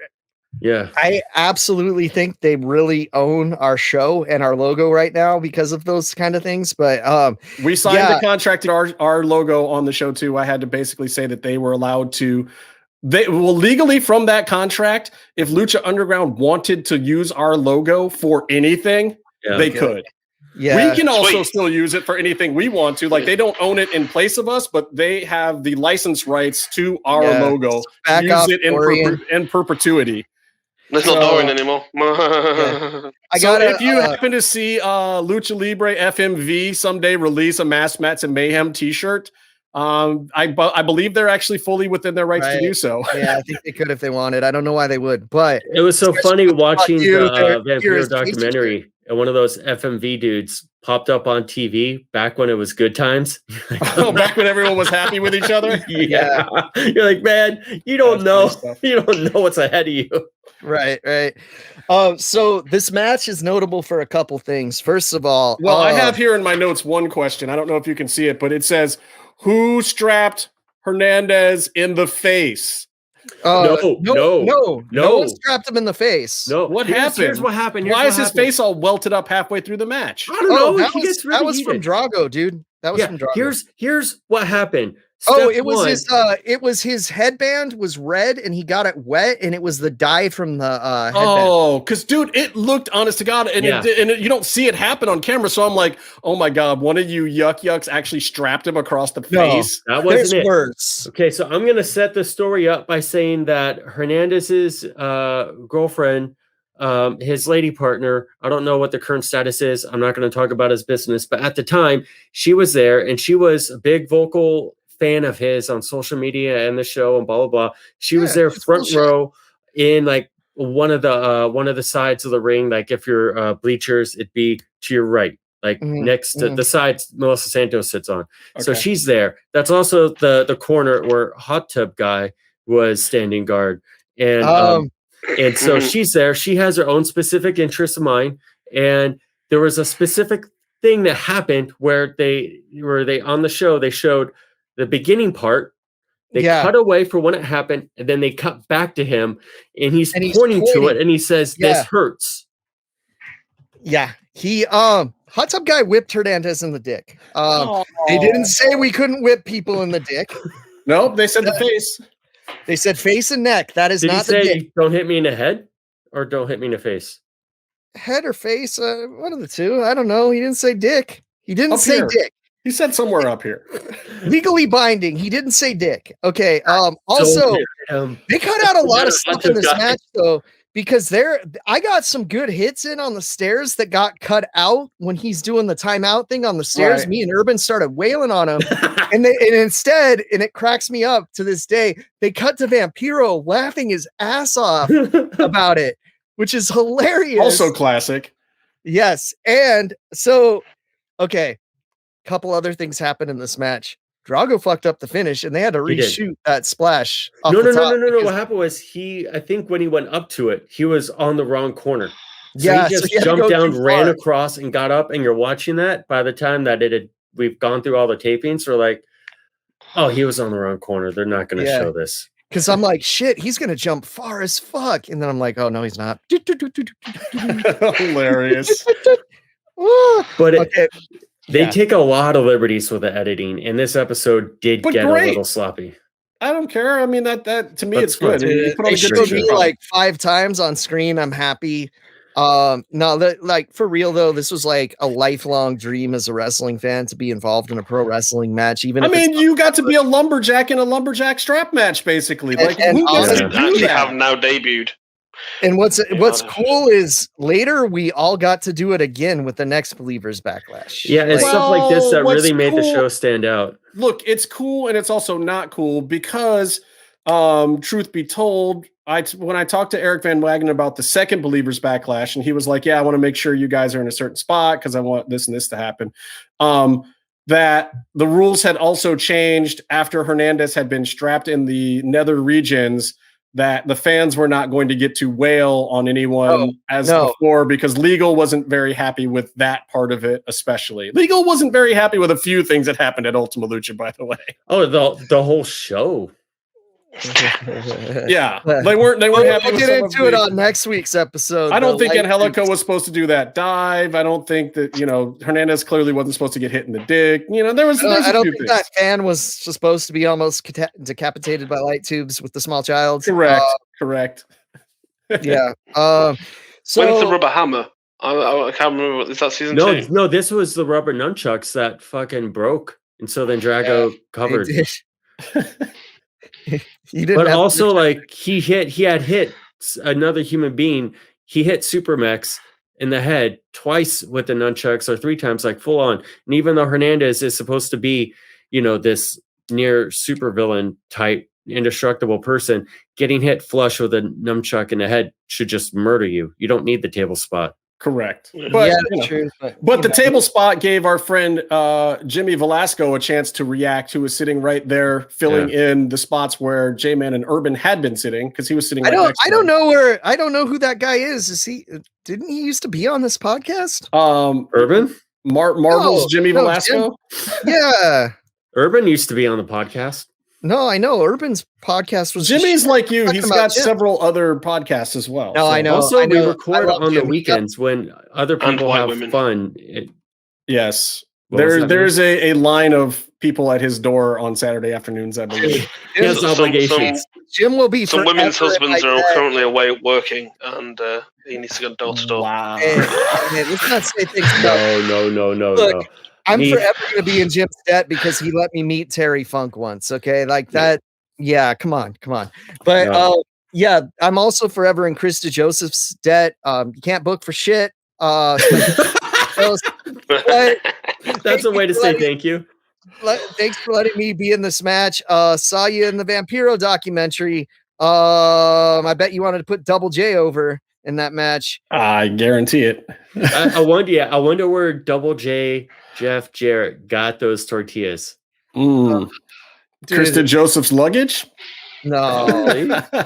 No, I outside. DJ, for real. I love you. Thank you. And you're not a shitty booker. You just make bad decisions. Look, and if you want to still be entertained by Krista Joseph, you can. All you have to do is follow him and Chris Roach on Twitter and their epic political battles, because they couldn't be further apart politically than you could ever imagine two really close friends to be. And they just light each other up on Twitter for all of our entertainment. And they did it again like 2 days ago. So they did it again today. Social medias. Anyway, so that was the great start. We closed Ultima Lucha 1 Part 1 with another vignette that's bookending the Dragon Azteca thing, where he can I say something? Is told by the hooded man in white that he can't come in, and he comes in anyway. Go ahead. You can talk about it. Has to do with the first match. There was a clear shot of Ivelisse choking out Barrio Negro. That's the second match, but go ahead. Second match. It was a match on a show. And there was a clear shot of Ivelisse choking Barrio Negro with the crutch. It was like her only offense in that for a good portion of the match. Then the next shot is Barrio Negro lying down in the ring, and the guys are doing something to him. Yeah, it's cool, dude. Teleportation is established within. That is also true. You just have to do one cutaway. But also, I will say that crutch was not Ivelisse's. There was a fan sitting behind Stryker that was actually in some form of dismay with a crutch, and that same crutch was also used briefly in the Mac Cage match. So Cage, I think, or Mac grabs it and hits Cage with it, or vice versa, or whatever, as they're going up the hard camera side hard camera thing. But then he has to pass it back to Rick Knox, who then hands it back to the young lady who was sitting there, because it was a real crutch. It was not gimmicked. It was not a prop. It was an actual person's crutch. So that's fun too, because that felt like ECW to me, where literally a wrestler grabs a real item from the audience and uses it in the match. I love that kind of stuff. Doesn't Mil Muertes use one of our signs to hit Puma? Yeah, he does. Yeah. He uses Kevin or Hobbs sign to hit him. Yeah. Which we will definitely talk about next week. All right, let's take a quick little break, and we'll come back and talk about a couple other wrestling related and fight related things this week, right here on Masks, Mats on Mayhem. See ya in a second. Lucha-masks.com, in partnership with Mask Republic, give you personal protective masks to keep you Lucha strong in the fight versus COVID-19. With world-class luchadors Blue Demon Jr., the Lucha Brothers, LA Park, Ultimo Dragon, Cain Velasquez, Conan, and so much more. Head to lucha-masks.com and you too can become a masked warrior. Lucha-masks.com, powered by Pro Wrestling Revolution. And we're back. So I want to Hi. Oh. Wow. Every single time, man, we're back. What? No more ammo backs? Am I not supposed to do that? You're going to do whatever you want to do anyway. I know. Oh. I want to talk a little bit about MLW. I know God, you guys. I'm so drunk on the screen behind you, by the way. Yeah, look, it's gone. We had Paul London on so long that it went full nighttime. Anyway, I want to talk a little bit about MLW because it had some Lucha Libre implications this week, some AAA implications this week, and also some Lucha Underground implications this week. And I know you guys haven't been watching it. I've been watching for a little while now, but the first thing I want to say is Laredo Kid, super duper dope. If you go back to MLW episode 119, he's wrestling against Zenshi. Zenshi's up and coming kid. I don't know if he's worked with Laredo Kid before or not, but that match is absolute fire. Like, if you want to see Laredo Kid just kind of doing his thing and how it can work in indie wrestling here in the States, and why a lot of these guys in AAA, even if you see them in AAA and you don't necessarily like what you're seeing, believe me, it's not necessarily the guy. It's just the booking and the fact that guys his size, just like here in the States, have trouble getting over in the big promotion sometimes. But him versus Enshi and MLW is good stuff. Now, MLW has this habit of using things that happen in other promotions and doing their own versions of them, which I'll talk about a little bit more. But Laredo Kid this week showed up to fight Leo Rush, and both belts were on the line, the MLW middleweight title and the AAA cruiserweight title. And it's a pretty good match, not quite as good as the match in episode 119, but Leo Rush takes it away, and Leo Rush is now your AAA cruiserweight champion. Which I don't know what to think about that. Is it okay that another AAA belt is kind of? I mean, I know Leo Rush has affiliations with AAA, so I can only hope that he's going to go down there and actually do something with the belt. But the belt was dropped on an internet show for another promotion. It's meant nothing since Phantasma lost it. So, wow. Tell us how you really feel. It has just been passed around a little bit. But my opinion on that is AAA is having a hard time running shows, and so just in general, if I'm having a hard time running shows, promoting my product, and I have these business arrangements where I can, without looking inferior, put my brand on other shows, then I think that makes sense. And so I would prefer they talk about Kenny being the AAA, mega champion more. Right, and that's my concern is is this going to be another instance of another AAA belt disappears somewhere else, but then doesn't even get used somewhere else? Like if Kenny's holding the AAA belt and he's walking around with it on episodes of AEW every week, I get it, but that's not what's happening. So now you're putting a belt on Leo Rush too. Are we going to have more of the same, or is he going to actually show up and do some AAA stuff? Is he going to at least carry it around on the indies with him? Like what's going to be the deal here? It worries me a little bit. I hope that they learn from the Kenny thing, or at least have more control. Because it would be good. It would be great to have Leo do great matches all over MLW and the indies for the AAA thing, and now AAA has content that they're making, Right. Well, it's Leo Rush over there in MLW is a good fit, and I don't want to harp on it too long. The other thing I quickly want to touch on, and this goes to where I'm really going with this. MLW has this gimmick called Contra, which is basically the same as the Resistance. What is the thing in WWE called? Retribution. It's basically the Retribution gimmick. Halloween Town. Crossed with a little of the old Sergeant Slaughter heel gimmick or whatever. But do you remember when Cross had that match with Eddie Edwards on Impact? That was really good. But he wore a fucking flak jacket. Yeah. What's the relevance? Who signed off on that? This guy's already a goddamn monster. Now he's wearing war armor. Yeah, that was his thing at the time with Mad. Yeah. But anyway, so just not fair. The other funny thing I find about it is I saw Daivari wrestling in 5 different promotions this week, between old Lucha Underground, between MLW, where he's part of this Contra gimmick, and then he's also showing up in the X division on Impact.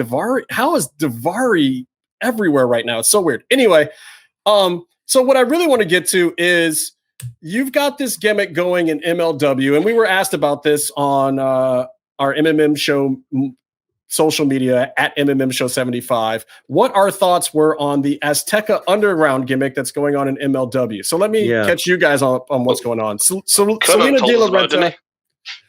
Yeah. Selena De La Renta is a major part, a major heel manager. Can I say something about her? Selena De La Renta just turned 24. Keep that in mind when you're watching what she's doing in MLW. It's amazing. She's huge. She's a huge star. She's big time. And she was nursing an injury for a long time. She used to be a in-ring performer on the indies, and she was out there wrestling against everybody, and they all loved her. They said she was a good worker. She said the injury was the best thing that happened to her, breaking her leg twice. I saw her doing bad. It's like I saw when she re-injured it. It was bad news. Anyway, but so she's got this gimmick where basically this new Jefe has purchased her her brand, her portion of MLW, and invested some money into it and is putting money behind it. And he is the jefe of Azteca Underground. And now all of a sudden, Mil Muertes has appeared, and they're basically using Lucha Underground as a backdrop, and they make all sorts of references to it. But they call it Azteca Underground. And they've even said that the Savio Vega fight, I think, that's coming up at their next event is at the temple or some kind of Aztec thing. So is this a smart thing, using the remnants of old Lucha Underground ideas in MLW? Could almost say it was carrying on from where it really was last great at the, season 2 bit, where Miller was sat there on the throne. Yeah. Everything slowly went down from there. But I got to be honest with you guys. Maybe it's ripping something off, but if you have an opportunity to bring in Mil Muertes onto your show, and you can bring in full gimmick, bring him in full gimmick. They did, and they gave him Selena now instead of Katrina. I think it makes great business sense, and also ties into Selena's empire of managing wrestlers. And like, she's going nose to nose. She's gone nose to nose with Swerve, with Conan on MLW. Like, she is top tier on MLW. So give her the best. Give her. Well, and here's the thing I'll say about Selena. No, she is not Carly Perez. She's not Katrina. But at the same time, she is absolutely the next best thing that you could possibly hope for. Like, if you were going to try to replace the Katrina gimmick with any other person, she's literally like the only choice. I mean, my point is, I wouldn't try to replace the Katrina gimmick. It's different, but the same. It is, but it's also different because of the fact that she was already doing a gimmick on her own, and then she got the possibility of having, Mil Muertes in it, and she's done stuff with Phoenix and Penta before, and she's doing stuff with Los Parks, and she's LA Parker.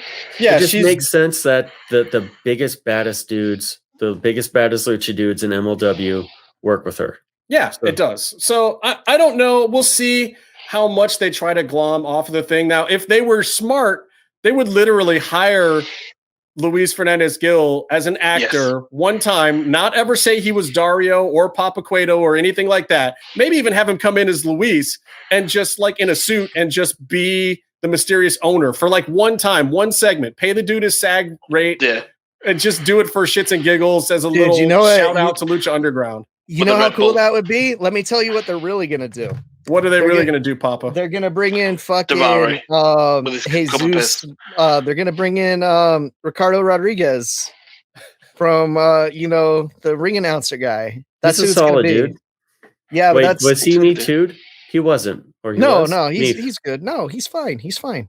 He's good. Okay. No, he's a solid dude. He was great. Yeah. He should be back on TV anywhere. He should. Yeah. And he can wrestle. And he's been doing a lot of training of guys and wrestling schools in like Egypt and around the world in like countries where they're trying to get it going. That's a good way to make some money.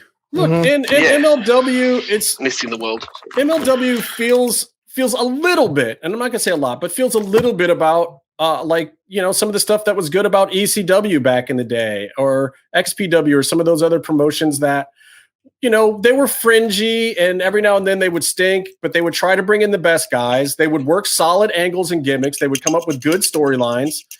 There's zero wrong with MLW. Now, in the grand scheme of things, when you've got Impact and AEW and 15 WWE shows and Ring of Honor and New Japan and AAA and CMLL, like, is there time in the world for MLW? I don't know. At the time when there's not time in the world for anything except for Bloodsport, which starts in 13 minutes. Yes, which we're going to get you to. No one's really watching CMLL. It's tough because there's the WWE ecosystem, which has 15 shows on a week, but then there's the alternative wrestling ecosystem, which it's great, but it's all beginning to turn into the same ecosystem, because maybe you like to watch MLW and you like to watch Impact, And look, here's the thing. There's a lot of crossover in talent between those two, because MLW is basically run like an indie. But I will say this right now, currently, the product at MLW is better than Impact. Wow, that's like saying the shit I had before Taco Bell was better than the shit I don't know. had There's stuff on Impact like I'm watching this week, and they're setting up the whole Tommy Dreamer birthday match. And my hugest issue again, like you've got ODB versus Kimberly in a Hoss fight that felt like I should have been watching it in 2004. And I love ODB, and I was just like, I love ODB too, but they have no business bringing that man's corpse into a ring. You got, Kira Hogan. Wu-Tang reference. Wu-Tang reference. Come on. I love it. Old dirty bastard. I get it. You got Kira Hogan and Tasha Steelz doing their Fire and Flava thing, but they're against Nevaeh and Havoc. And it's just like, I'm not feeling a lot of it. Like half of their show, Chris Bey shines. The X division still shines, but it's really depleted right now. And they did this thing this week where they brought like all the X division guys in, and they're doing it on their pay-per-view. That's the other thing that's this weekend, Byron, is the Impact pay-per-view is this weekend too. When that's today. We get Myers versus Cardona with Hernandez. Yes. So there's maybe not. There's stuff going on there, and there's good matches and great talent, but dude, their backstage segments, they did one where everything was so out of focus, I could not even watch it. Like, how are you filming a backstage segment that poorly? They're on a network. They're on Access TV. They're on cable that people are still paying for. And you have the gall to shoot a segment that the entire thing is out of focus. Guess what happens if I'm running that show and you turn in a segment to me where everything is out of focus? That segment's not on the show. Right, you reshoot it. This is why I'm hiring Justin as the Wang head of production. Sorry, Byron. I would love to be. Anyway, my talent relations. I want to talk about Wang talent relations. Yeah, so Impact will be interesting. The birthday messages from the AEW guys to Tommy Dreamer on Impact were the highlight of the week by far. They were hilarious. Jericho, especially. Jericho sends a shout out to Tommy Dreamer, and he says, thanks for making me look thin. No, it was the best. He was like, of all the guys I know in pro wrestling, Tommy, you are definitely one of them. I was just like, I fucking lost it. And he was like, you are one of a million people that are in the world or whatever, instead of one of a million. It was just funny. And he was, it just was funny to me. I liked the whole thing. And he said, hopefully you remember this, that, or the other thing, that you're like Hogan in 2005 or 7 or whatever, but you would remember better than me because you're a huge mark. Put it this way. Jericho made Tommy Dreamer's career a little bit because Kimono Wanalea was his girlfriend. Yeah, there was funny stuff and there was a lot of shout outs, but the Impact guys tried to send shout outs to Tommy for his birthday and they were like, and then all the AEW guys got in there and it was funny. The MJF was funny. The Young Bucks were actually kind of funny. And the Tony segment was always great. I love the Forbidden Door thing. AEW's running with it. Yeah, Tony did the big Forbidden Door promo on there too. That was hilarious. Good stuff. I love it though. I also love how Tony's only doing that on Impact. Like they're still making exclusive content just for Impact, and I think that's cool for them. And it makes it a show worth watching a little bit. It's dude, just you guys, parts of their show. Did you guys notice what's crazy while we're on Impact and AEW and shit? Real quick, that Mox and who was Mox's partner against Kenta and Lance Archer? Yeah, that's on New Japan World. Yeah, the AEW match. Yeah, there's the AEW tag. So on New Japan World, so expect more. Also, the run-in the week before was on it. That's awesome. And it's only those things though. Yeah, but the thing is, but the Forbidden Door is open. I mean, Tony's not joking. He says that segment, and the funny thing, they gotta stop calling it the Forbidden Door. It makes it sound like the porno section at a video store. But I think that's also part of it. But I also think that Tony is totally right in saying that he didn't realize it until just now. But the Forbidden Door was him. And he's right. All he had to do was say, yeah, let's do this stuff. I'm not going to charge you a bunch of money. You're not going to charge me. Let's all make some money together. I think the Forbidden Door was Keymaster. I think that Forbidden Door is Harold Mage.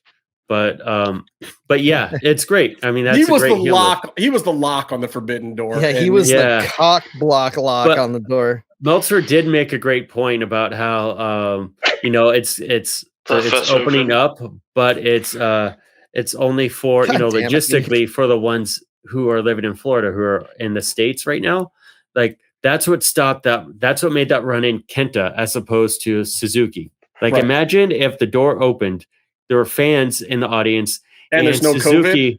There's no COVID, and Suzuki, his music hits with Mox in the ring. But that's why I'm excited. Like, if they can keep some of this goodwill between the promotions going long enough for COVID to be over and wrestling to exist outside of Florida, I think we could see some exciting things. But I also think that versus Phoenix. The fact that Florida is completely lax with all of their COVID stuff is giving us some of these moments in wrestling because all these promotions are down there right now between Tampa and Orlando. That's pretty much the entire wrestling world. Yeah, God bless Florida and their catastrophic and COVID Super death Bowl rates right now. Fucking parties. Yeah, Jesus Christ! Did you see this? Hey, they're still Mardi behind Gras. California. What can I say? The Catanzaro League is open for business. Don't watch the news. Just listen to Jericho's podcast. Everything is great. Oh, speaking of which, Byron, a little bit of the bubbly is back for pre-order on WrestlingFigures.com. And mine's on the way. Byron thought he was actually ordering the wine or the champagne or whatever the fuck it was. Not wine. Yeah. Maybe I did order that. Anyway, so since we're on AEW, Kenta and Kenny versus Moxley and Archer. It was an unsanctioned slobber knocker, as JR would call it, all over the arena. It was fun. But there was nothing special to me, and there was like no logic to it. Like, why are there two refs following both groups? Oh, gross. Though I did think it was funny when Moxley literally potatoed Kenny. Yeah, I loved that was a joke. It was funny. When they went to the kitchen and the potatoes came out, it's just like, oh, we're gonna have potato puns for the next week. Which is funny, but it was great. And I got it and I enjoyed it. I mean, the only real wrestling moment to me was the Kenta jump onto the table. That double stomp was awesome. That was a great spot. And just like in Japan, the table didn't really go, even though it totally should have on that spot. I have no idea why it didn't. Tables don't break in Japan. Yeah. And apparently that's a good thing because it didn't break here. And Kenta seemed to be prepared for the fact that it didn't break because he's used to it.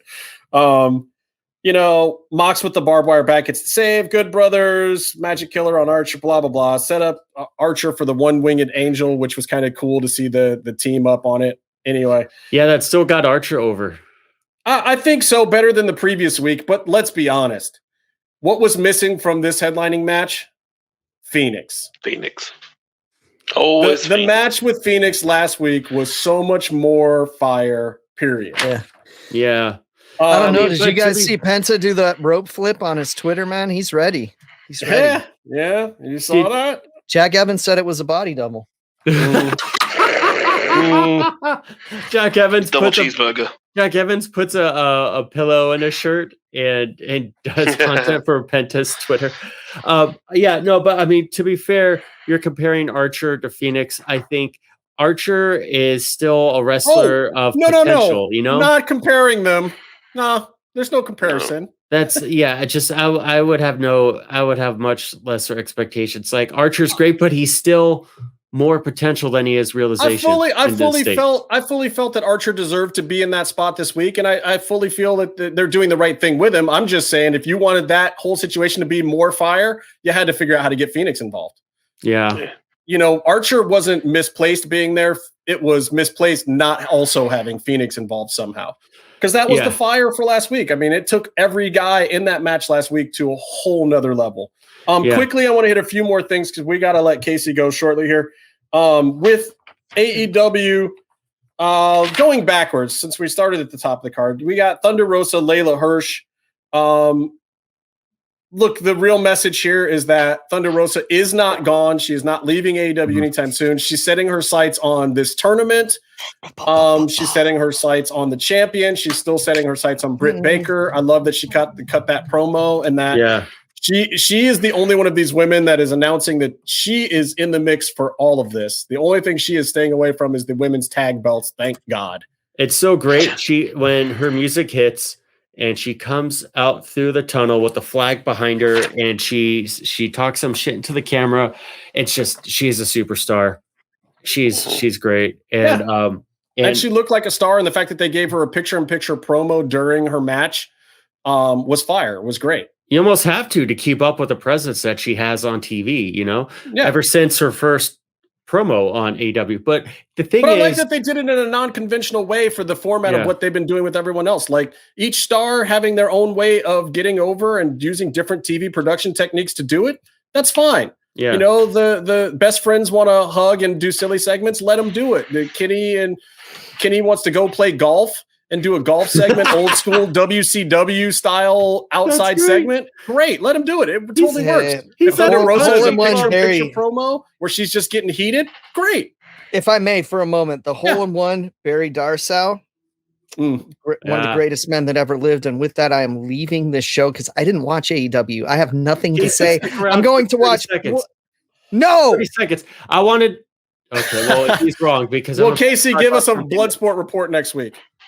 Like, he can't watch Bloodsport and do this at the same time. He plays Switch the whole time when we record. No, because his TV's in the other area. Where did Meef go? Anyway, I just wanted to say that with everything going on and the belts and stuff and everything that Thunder Rosa is trying to get involved in, the real pursuit, the real thing that all the fans are talking about is this rematch between Thunder Rosa and Maki Ito for the JPW whatever Joshi Pro Wrestling.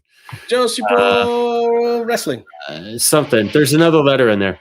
Casey, this is where Casey has value because then he actually says the correct thing. Tokyo Joshi Pro. Tokyo Joshi Pro. Yeah. So Thunder Rosa beat Maki Ito for the belt, but then COVID happened and Thunder Rosa could not defend it. She could not go to Japan, so she had to relinquish the belt. And the world has been craving two things: one, for COVID to end, and then two, for the rematch between Thunder Rosa and Maki Ito. Yeah, and let's hope it happens soon. And it might. You never know. Monday, the day before you listen or watch this, Maki Ito should have her first match. Hopefully, she wins a few of them and gets on AEW TV. So the best match of the show, two last things I want to talk about with AEW. Sammy Guevara first, and then I'll get to the best match of the show. Sammy Guevara quitting the Inner Circle is genius. I didn't know that this is where they were going to go with this, but it now makes perfect sense. It seems like the obvious conclusion at the end of this. Yeah. But it makes sense. And I don't know if they're going to keep it going or suck him back in or who he's going to feud with, but I'm looking back at some of our old Lucha Underground pictures when I was looking for the Chris Bey thing today. And I saw this picture of us flanked on one side by Cross and on the other side by Sammy Guevara. Yeah. And I'm just like, Jesus Christ, it was right there. It's right there in front of your eyes. Those guys were the future even then. Mm-hmm. And, for all of Sammy Guevara's issues with the Sasha Banks thing and whatever, man, I hope he stays on the straight and narrow because the kid really does have nothing but upside. The only thing that can screw Sammy Guevara up at this point are his own stupidity. And I mean that physically too. Like if he's too stupid with his moveset and hurts himself, it's his own stupidity. Right. Because the basis of his moveset isn't something that should really hurt him too bad. And, or going too far like he did with the Sasha thing, being a little too in character, being a little too heel. Like maybe a babyface turn helps him too. Because if you hear other workers talk about the guy, and I've only hung with him briefly a couple times, but man, they freaking love the guy. He posts pictures like on it. He works that Lothario sort of gimmick, but I don't know the man and I don't know his life, but from social media, he'll still post pictures of what I assume is his girlfriend that he's had for like 6 years. Yeah. The female workers that I know say that he is a hands-off and super nice guy and doesn't delve into any of that world. Yeah. So again, that's just, these days I'm afraid to even say that because it's almost like I have to say allegedly he's a good guy instead of allegedly he's a bad guy. I feel like these days when I'm talking about any professional wrestler, I have to say allegedly he's a good guy. Yeah, you also don't want to jinx it, Yeah, I don't. But I think something that should be brought up since we're a Lucha Underground podcast talking about Lucha Underground.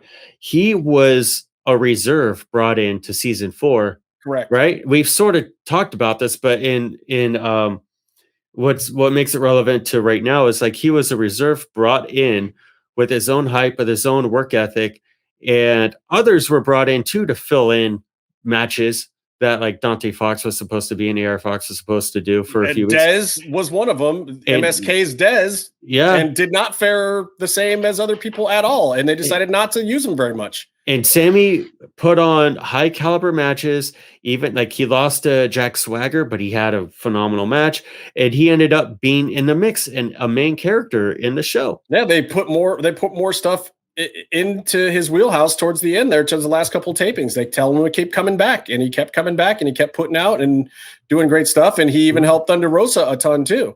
Yeah, I mean, those two would get in the ring and train a bunch, and they went into business for themselves, though, at Ultima Lucha with that Spanish Fly. Didn't like, everybody? Yeah. No, that match was like 70 minutes over. Yeah.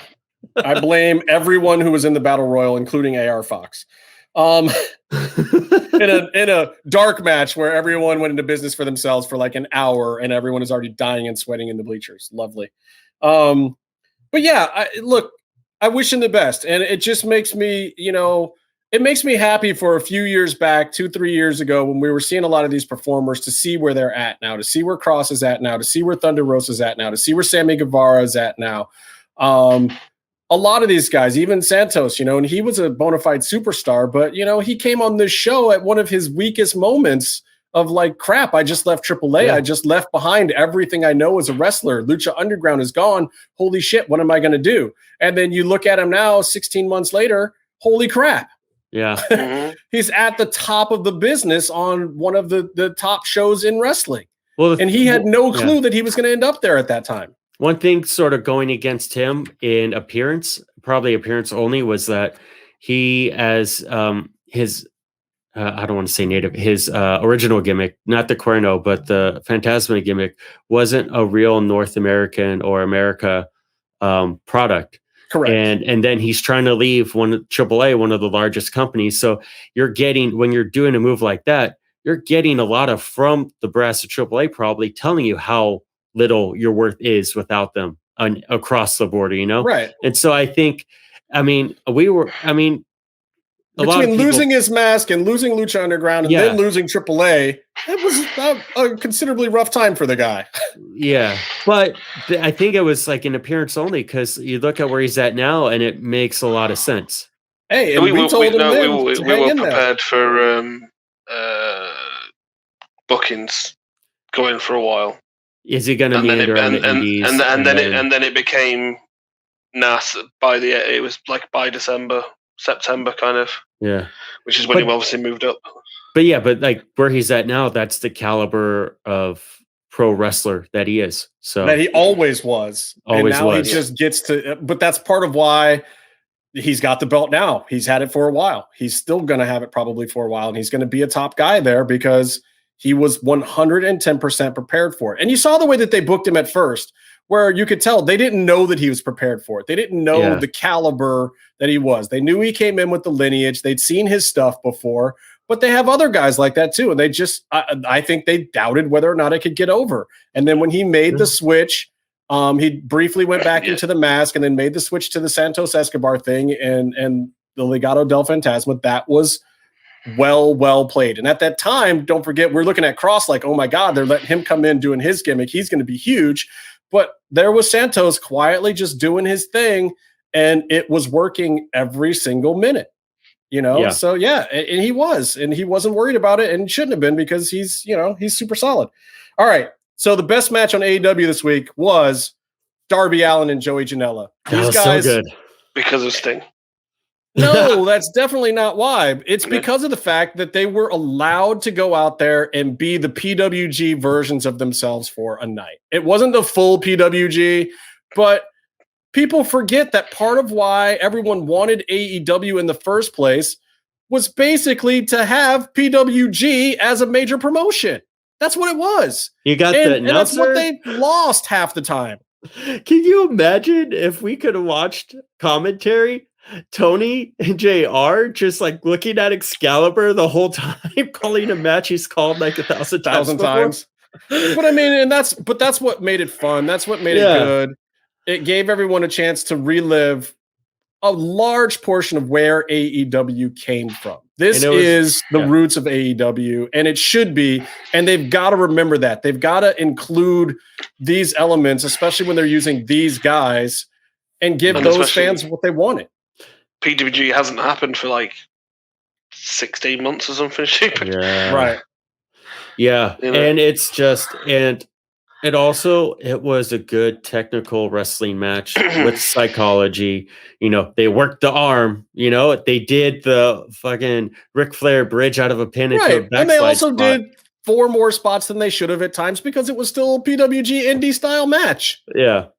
But you wouldn't expect it out of the 2 human car crashes based on their current presentations. Look, when I hate AEW the most is when they're like WWE. Yeah. What I want out of AEW is I want them, if they're going to be emulating any type of old school wrestling, I want it to be WCW, not WWE. Or they should be sticking to the new school PWG style of wrestling or New Japan, like a cross between PWG and New Japan. It should either be that or it should be WCW style and keep away from anything that WWE does. They don't need to do it, and they made their name on doing counter programming. Well, in terms of writers and people, I mean, WWE can't crash anyway, but even they can't pull it off. So if you don't even have that, so why do it? Exactly. Like they don't have the infrastructure to do it, and they don't believe in the writing structure. So those moments where they start to feel like WWE or one of the guys who's gone through WWE tries to do some of that level stuff, like, no, I want them to feel like TNA felt when the X Division was super hot. Back in the old AJ Styles X Division champ days. Ryan Elvis's AEW to feel good that matches way. on and just put on good matches, build new stars. Yeah. Throw caution to the wind. Have your guys who are established names just come out and cut big big promos and be in big programs, but don't focus the show on them. And that was these what storylines TNA will write did themselves. Well. Yeah. Your feuds and everything, they naturally happen and they are better when it's organic. And this is what I've been missing from the Darby Allin run so far. He's been TV champ for how long, and what do we have to show for it? Yeah. I mean, I feel like Darby is getting a rub from Sting, but of course he is. Even I have to say that. Of course he's getting a rub from Sting. Like you look at the mainstream stuff, and like it's hard to pull an AEW, Google search of Sting without Darby being in there, and that's great. But and I saw Taz complain or reply back to someone on Twitter. Someone's like, "You're doing the same thing," and I have this to complain about. But like Taz is like, "We just dragged a man in a body bag behind a truck. We're not doing the same thing." No, first of all, that whole scene was garbage. And I'll explain why. It's bad storytelling. And I love Sting, and it's cool to see him on TV. And I feel like the destination was too far from when they started this. They're doing the same thing every week when you look big picture. So Sting and Darby are about to say something, and then Taz and crew interrupt, and mayhem happens. Every time. Yeah. It's just done a little bit differently every time. And that's better than when Sting cut the Friendly Surfer promo with Tony, which, okay, we got it out of our system. It's great to see him back, but do something else. And then this thing, by the way, they're sort of recreating that NWO sort of outlaw vibe. Like, is this, what the Mayhem backstage? But that whole thing, they basically, when they're writing a script, they wanted something cool. So someone pulled out a gun and killed someone else. And then they all just moved on. And you get taught this huge thing is of no consequence. They dragged Darby. By the way, that should be an end of the show shot, right? Correct. They dragged Darby out. They did that, okay? And then Sting fucking walks backstage. Right. And then announcers are like, wow, okay, next thing. Okay, well then I don't care about what just happened. So also, if you want me to care, you have to do something bigger. Well, and this, I got to tell you, this is, again, part of the problem with not having real writers. Let me point out another one to you from AEW this week. Sammy Guevara and the MJF segment backstage. Sammy says, no, the camera can stay. He acknowledges the camera in the segment. And then the big heat in the segment at the end of it is MJF recording Sammy Guevara. But you put a camera in the room and acknowledge that the entire thing was being seen by everybody. Yeah. You can't have it both ways. You can't have heat that MJF is trying to record you and out what you just said when you have a segment that has already broken the fourth wall and said that there's a camera there. Yeah, it's the kind of thing that writers will never let you do. That was kind of like that scene was like trying to make a movie. That was like trying to make a movie about time travel. Yeah. It's like, well, if we're going to like really look at all of this making sense, like one of my favorite references was with the time travel movie now is just like, it's like the Back to the Future thing, right? And they all just kind of like brush it off. So that way, whatever happened, just serve the plot. Well, that's what they did in Infinity War. I mean, they basically acknowledged that, okay, we're not going to get really in depth on how time travel works here, even though we have an idea. And, what was the X-Men one they did as well? Yeah, they did that in an X-Men film. Oh, the entire X-Men universe got like forked off and did this weird thing where Wolverine kept going and jumped into both universes and whatever. Yeah, but I do see like I can people do the William Regal explanations of like how this makes sense on Reddit. I could maybe try and have that make sense where so Sammy brought in the camera to I'm going to give this a shot so you guys can judge it. Yeah, good luck and see if you can make this make sense. So Sammy knows that Max is slimy, so he has the camera guy stay in, right, to cover himself. But then Max, by the way, is an ultimate dirtbag, and it will also think like, oh, he can, Frankenbite the thing. And send it to Jericho, and maybe Jericho doesn't watch the show. He used to be a star, or he can. I don't know. It's just something that he was Here's trying. The way I would justify and then it, Sammy got mad and wasn't thinking straight. Sammy can justify his anger either way, just because of the fact that MJF was trying to do something mean to him. Yeah, I get that, but at the same time, if that also makes the Sammy character stupid because he also would have proof to prove that MJF was in fact the jerk having done that and should be happy about the whole thing. And they are the wrestlers, the wrestlers are watching the segments. Like they're acknowledging. So like Jericho has tweeted that he did see the thing. So it's like, I mean, who knows how it's going to play out, but it's a new thing. Like they're aware of the backstage segments. Right. This is not Lucha Underground. The backstage segments happen as part of the show and everyone's watching them. That is this style of wrestling world that we live in. Yeah. But you cut a promo side on. Yeah. You cut a promo and you look right into the camera. You're acknowledging that everyone else knows that the camera's there. And in this segment specifically, Sammy said, no, the camera can stay. Yeah. They gotta be careful with stuff like that. They need writers. They need writers. Justin, what's your professional email again? My professional email, just at JustinHarvey75. Find me somewhere. Find me, get at me, and hire me. You got it. You got that, Tony? Write that down. Oh, Tony's got my email. Yeah. All three of us will gladly write for A to B, but I've emailed Tony a couple times, and I haven't gotten to the point of telling him that I'm going to come work for him yet because I don't want to move to that neck of the world. Just I had some chances where I could have potentially gone to WWE too, but A, I don't want to be on the road 300 days a year, and B, I don't want to be based out of wherever they are in Florida. New England every other day that I'm not. No, the writers are based out of Connecticut, Meef. Still. Yeah. When I was I interviewed for a job and they pop up a lot. They're out of Stanford. Quite a lot. I have friends who moved to Stanford. They might now a lot of them might be in Florida now with the way things are, but no, not the writing team. Back when I was looking at it, the writing team was still spending 3-4 days a week in Connecticut. Yeah. And the rest of the time they were on the road. I'm really glad I didn't get that job as producer of the Mexican WWE product. Oh, stop! That would have been the best. To be fair, writing and producing for WWE is relative to other TV gigs. It's grueling and low paying. And as a writer, there's a revolving door. You just pay attention to one man's opinion and write for it.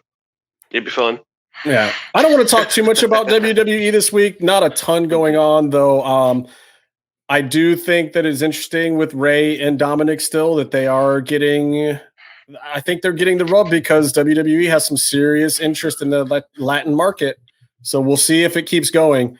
Well, especially with CML and AAA being off, it makes sense. It's the right time for it. And Cameron of course, Grimes. Yeah, we got to talk about the two big things in the WWE universe this week were somehow Nia Jax's hole.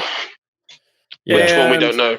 Cameron Grimes doing what I thought was the best comedy bit in at least the last 12 months in any professional wrestling, where he comes out and because he was being a lazy ass at home sitting around playing video games, had invested in GameStop and had hit the jackpot. Absolutely hilarious. And by the way, I'm pretty sure that was real money that Cameron was throwing around. It looked super real, but there's no way it could have been because they were hundreds. It's Florida. You can get a hold of some counterfeit money. Sure. Although on the other hand, like who's going to run away with it? Right. I mean, you're in a closed set. You don't have a bunch of. You have literally 20 fans from the street that are behind glass. Oh no, but you can't use real money on a TV show. Why not? Because it's some form of counterfeiting or copyright, right? No, there's game shows you can, but like a movie or something. No, I think you can. You have to do it a certain way. You can't show it in exchange for illegal goods or services or something weird like that. But if you're just throwing it around literally, I don't know that there's any prohibition to that. I don't even know how to speak anymore. Anyway, I just thought that was I thought that was a very classic segment. The Nia Jax, my whole thing was absolutely funny. I co-sign off on every meme. What I don't like is that they bring it back on SmackDown and try to have her relive the moment again, where she doesn't say my whole again. But I'm just like, here you go, WWE. You have this thing. Kudos to them for actually acknowledging it, because that was funny that they acknowledged it and they put it out there. But now it's like, you're ruining it, because now I almost don't know if it was intentional or not. You're blowing your own kayfabe here by pushing it too far. Because if it was, I got it. I think it was. They're trying to Titus it. Yeah, I was gonna say it's like having Titus and Neil fall over every time he comes down the ring. I mean, I get the Titus thing where like the next time he's coming out to the Royal Rumble, you make a big deal about him not doing it. Right. I get that. That's funny. And I get the other wrestlers making fun of Nia in the promos or whatever, and going that far I thought was fine. But then having her do a spot, she does a my whole spot on SmackDown. Come on. It's the TikTok Eljo drop. let's not go there, WWE. I hear another thing with WWE. I really want Charlotte Flair versus Lacey Evans for the belt at WrestleMania. I think they've done a good enough job with this whole thing and the Ric Flair part of it, that they need to have, and it needs to be Lacey going into Mania with the belt. I think they need to have the belt get dropped to Lacey Evans and do the match. Yeah, I know it's crazy. No way it's interesting if Charlotte has it, because then it's a jobber match. Yeah. And I think they should do it. I think they should do it just for Rick's sake. I think it gets Lacey over too. I think it sucks for all the other women. I think it sucks for Naomi. I think it sucks for Asuka. But I think that Lacey and Charlotte are putting in the work, and they've got the names, and they've got Ric Flair into the segment now. And that is what you do for WrestleMania. And then you take care of servicing everyone else after WrestleMania. I just think it's the way to go. It's just smart business. Yeah. Cross cut a promo this week. It was a promo. We're getting Cross versus Escobar next week on the regular show, so they are going to let this play out to a certain extent, and we'll see. I didn't like the time thing. So they did the whole. I'm giving you the benefit of time. 2 weeks later, well, not even 2 weeks, really. Well, I think part of it is there's some things up in the air. You can tell. Yeah. We're going to see. I think something getting squidged now to try and push something to happen. They're just going to close out this little chapter of HDF and Cross. I don't think this is going to turn into a feud from this. I think they're going to close it out from here. There'll be some kind of shenanigans at the end of their match that will lead them off into new feuds or something. And I think they're basically both being handed the torch right now coming out of this pay-per-view as being the two guys that are going to start whatever the next cycle is. Yeah. And it's the Road to WrestleMania cycle. So they're getting a chance with each other. And this is typically what they do. Whatever match they're announcing ahead of time that comes after a takeover, if you go back and look, is always the start of the next big thing. And that's just kind of the way NXT cycles their product. So we'll see if it's the champ from, who comes out of that pay-per-view that comes after them, or, other people, or if they expand the Cross HDF feud to be their program. You're going to know on Wednesday, one way or the other, I think, the direction both of those guys are headed. I think it's getting brought forward to finish that kind of storyline that they kind of set up now, because they've realized the plan that they've got in future for Cross. Yeah, I think so too. Yeah. I think after the Edge thing, I think what they're going to have to do here is leave Santos alone, give him another good feud to branch out from, and then you'll probably hate me for saying this, Meef, but I think Pete Dunne should go into a feud with Santos after his no. That's what he wants. I think Phantasma told me he wants Pete Dunne. I think those guys would just be fire in the ring together. I could watch them feud for a good solid couple of 3 months. When he first went to NXT, he wanted him and Walter. And it's a little weird too to elevate Pete Dunne into the heavyweight NXT status and then put him back in the cruiserweight status. I mean, we talked about this being a potential issue for Santos too, because they're not really cruiserweights by NXT standards.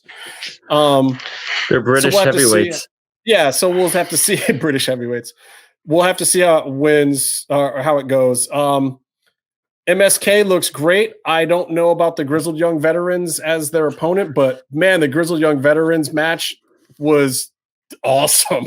I'm not even a huge fan of those guys at all, but that was just the kind of fun, grimy, weird thing that I like. You know what else we didn't talk about this week? Yeah, I think those guys are really good too, but not that interesting. What's this? Black Taurus is going to TNA. Black Taurus as part of Decay. Yeah. I love that idea. Why? I love that idea with Rosemary and Crazy Steve and Black Taurus.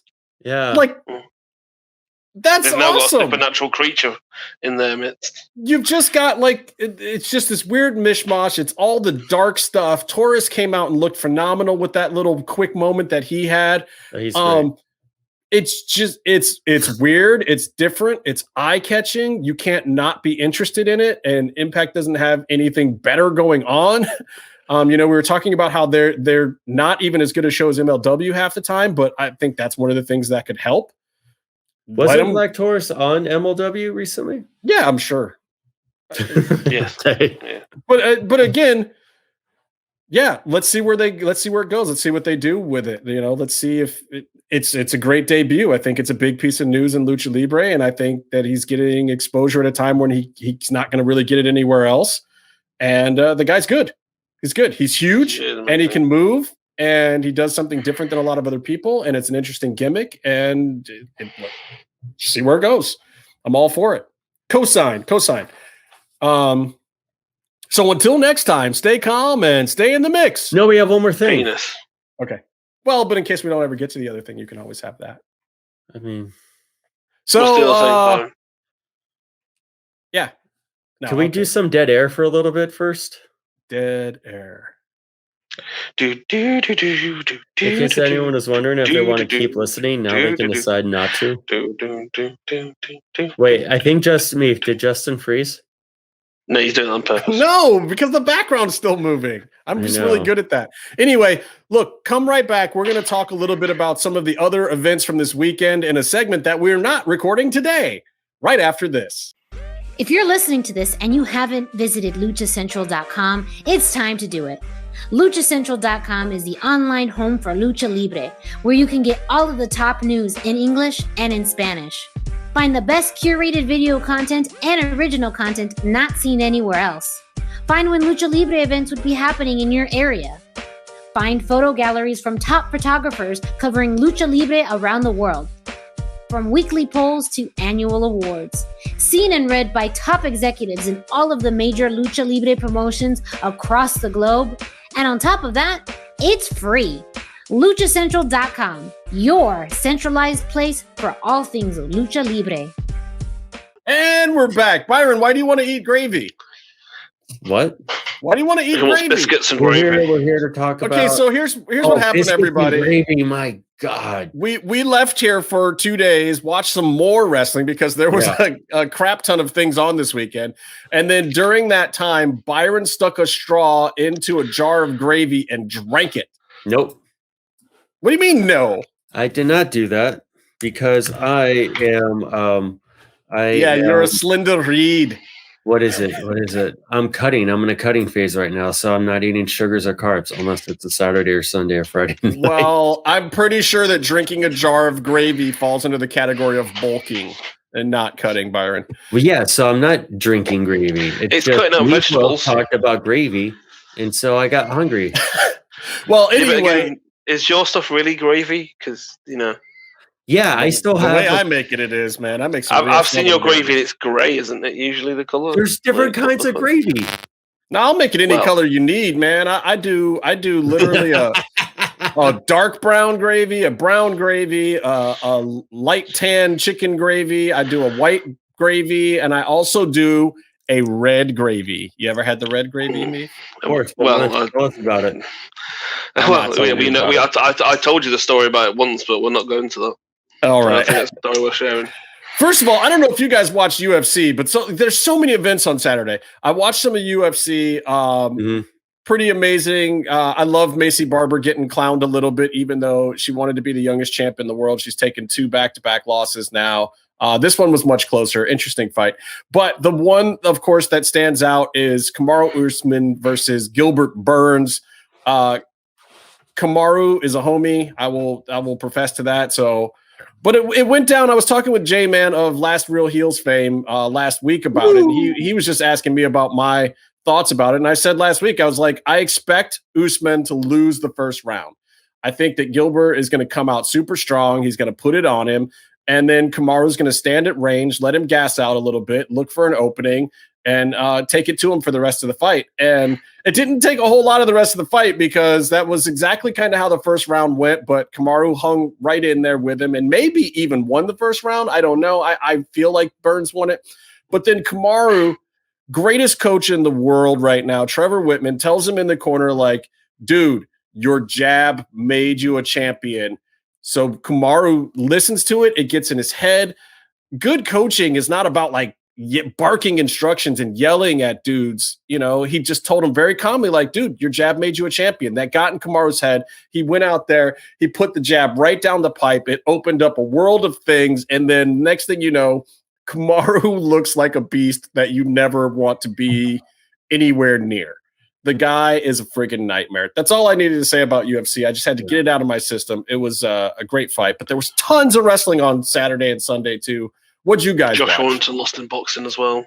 I watched Bloodsport, and my favorite part of Bloodsport was when Davey Boy Jr. used the crippler crossface to win in a fake shoot fight, and then he did the I thought that move was erased from history. Everyone does it because it's over. It happens in WWE as well. And he used it in a shoot fight because, as we all know, it's effective. And then he did the Benoit throat slash afterwards. So I have to say, for me, Simon Gotch, whatever you want to call him now, don't be confused. It's the same guy. It's the guy with the mustache and everything, but he's changed his look considerably. He's been doing a lot of stuff on MLW. No, he's actually slimmed down a little bit. He's actually taken off a little bit of mass and muscle. I think he's going for a little more mid-sized thing now, especially now that he's out of WWE. I don't think he wants to be, having to lift 5 times a week or what. But man, when I saw him against Cross in Mav Pro, which is why I was, Grim in Bloodsport is great because his match with Cross in Mav Pro was basically this style almost. It was a lot of mat work, a lot of kickboxing style stuff, a lot of tough guy stuff. and it was amazing. And it was also really good to see Cross work like that back then. But I have to say, Lawler versus Grimm was everything I expected it to be. That's exactly the kind of thing I like. I really wish more wrestling could include stuff like that. And it'll be fun to see what Mox does. Mox will be in this week's show. They announced it right at the end as kind of a throwaway. I don't even remember who he's facing because they just threw it away so fast. But Mox is coming back to GCW, Bloodsport, Josh Barnett, five things before the name, whatever. It's funny how much Mox has taken to that style, fighting that style of wrestling, of putting on a show and training too, because I wouldn't have picked any of it up out of the whole Dean Moxley stuff. And he's been doing Bloodsport. He had that great sort of pancreas type style match with Cross. And if he's going to go do some more Japanese stuff, it certainly wouldn't hurt. I mean, I would love to see Mox really incorporate a true ground and pound style into the pro wrestling stuff at AEW. I think AEW could use something like that. You don't see a lot of grimy mat work type stuff, even from Mox or any of those guys that you've seen do it elsewhere. They don't really do that in AEW very much. He does do that sort of, I don't want to say prize fighter because everyone says it since the Kevin Owens promo, but he has that sort of that MMA style of like, like Ronda had her armbar that she did well and finished a lot with because she was very good at it, but you still win with what you can with the situation presented. So like he beat Cage with an armbar when Cage was, he just got the brace off of a, arm or shoulder for surgery, which, I mean, Cage is so superhumanly strong. That was a little flawed. Like Cage should be committing to arm bars, regardless if the bones don't work, because he doesn't. I don't know though, because in real life, man, some of those bigger, bulkier guys, you can armbar them easier because, depending on their level of flexibility, that muscle keeps the arm from turning very far. And once you get it torqued to that position, it's done. It's a done deal. Oh, interesting. And also, it's weaker. Yeah, I mean, it hasn't got the elasticity. Correct. So, the deal with a more muscular opponent with arm bars and leg bars and stuff like that is once you sink it in, you're in good shape. The problem is because of their strength and power, for a knee bar or an ankle hook, whatever, they're going to push you off with their leg strength. For an arm bar, they're going to use their shoulder strength to move to the other side or push you back off of them or try to keep you away. Or the girth of it in general makes it a little harder to wrap around. So those are more the concerns, but the technique part of it, once you get it in, can sometimes be easier because there's no amount of muscle that can help you once you get the right hold on somebody like that. But I mean, and those are the things that are interesting. It's like people understand mixed martial arts now. People understand the realities of holds. And I was going to talk about this before, and I don't think I ever did, but that, when was the last time you saw the arm drop check on a neck submission hold in wrestling? They don't do it anymore. Because it should have happened on fucking NXT. I mean, look, a side headlock, you used to get the ref checking the arm to see it drop 3 times. But the reality is we know for a fact in real life now, if you're so unconscious that your arm drops 3 times, you should probably be hospitalized. And that's gone past being realistic. Well, so they don't use that rule anymore. Yeah, well, the realistic rule that we're all used to watching in the real fights is if the arm drops once, you're done. Yeah. That's like you're unconscious. You couldn't hold your arm up for a ref check. You are out. The ref checks you. You're done. And wrestling does need to adopt some of that, but it also needs to keep going instead of just subtracting those things that are no longer realistic. Let's do a single arm drop. Let's change the rules a little bit. Like AEW or maybe not WWE, but one of these other promotions, change the rule a little bit. Let's have these more realistic submissions go somewhere. I'll tell you what I can't abide by anymore is like scooting to the ropes from a submission. Let's have these guys. The guy's lifting himself up. Who's doing the hold. It's like, it just looks bad. Like what's great is when you had someone here brought him up, so I'll just talk about him, even though it's on the no list. When Benoit and Angle were trading submissions and counters, and those are actual like counters and they're working holds, trying to do stuff. Now you have Gargano, who, by the way, I think is a great wrestler, and I think his match was great and good things, blah blah blah. But there's his finish has been exposed so much, even by him, where you put someone in, you don't actually have full control over them, and then they could just stand up and walk to the ropes. Yeah, it's just weird. It's just weird to me. It's like, I know a lot of these wrestlers are training jiu-jitsu, or they've seen it and they know it, and it needs to be included as part of the art form now. Like, if we're going to do submissions and we're going to have matches get won by submissions and have them be credible, if you look at real MMA, how often are submissions successful?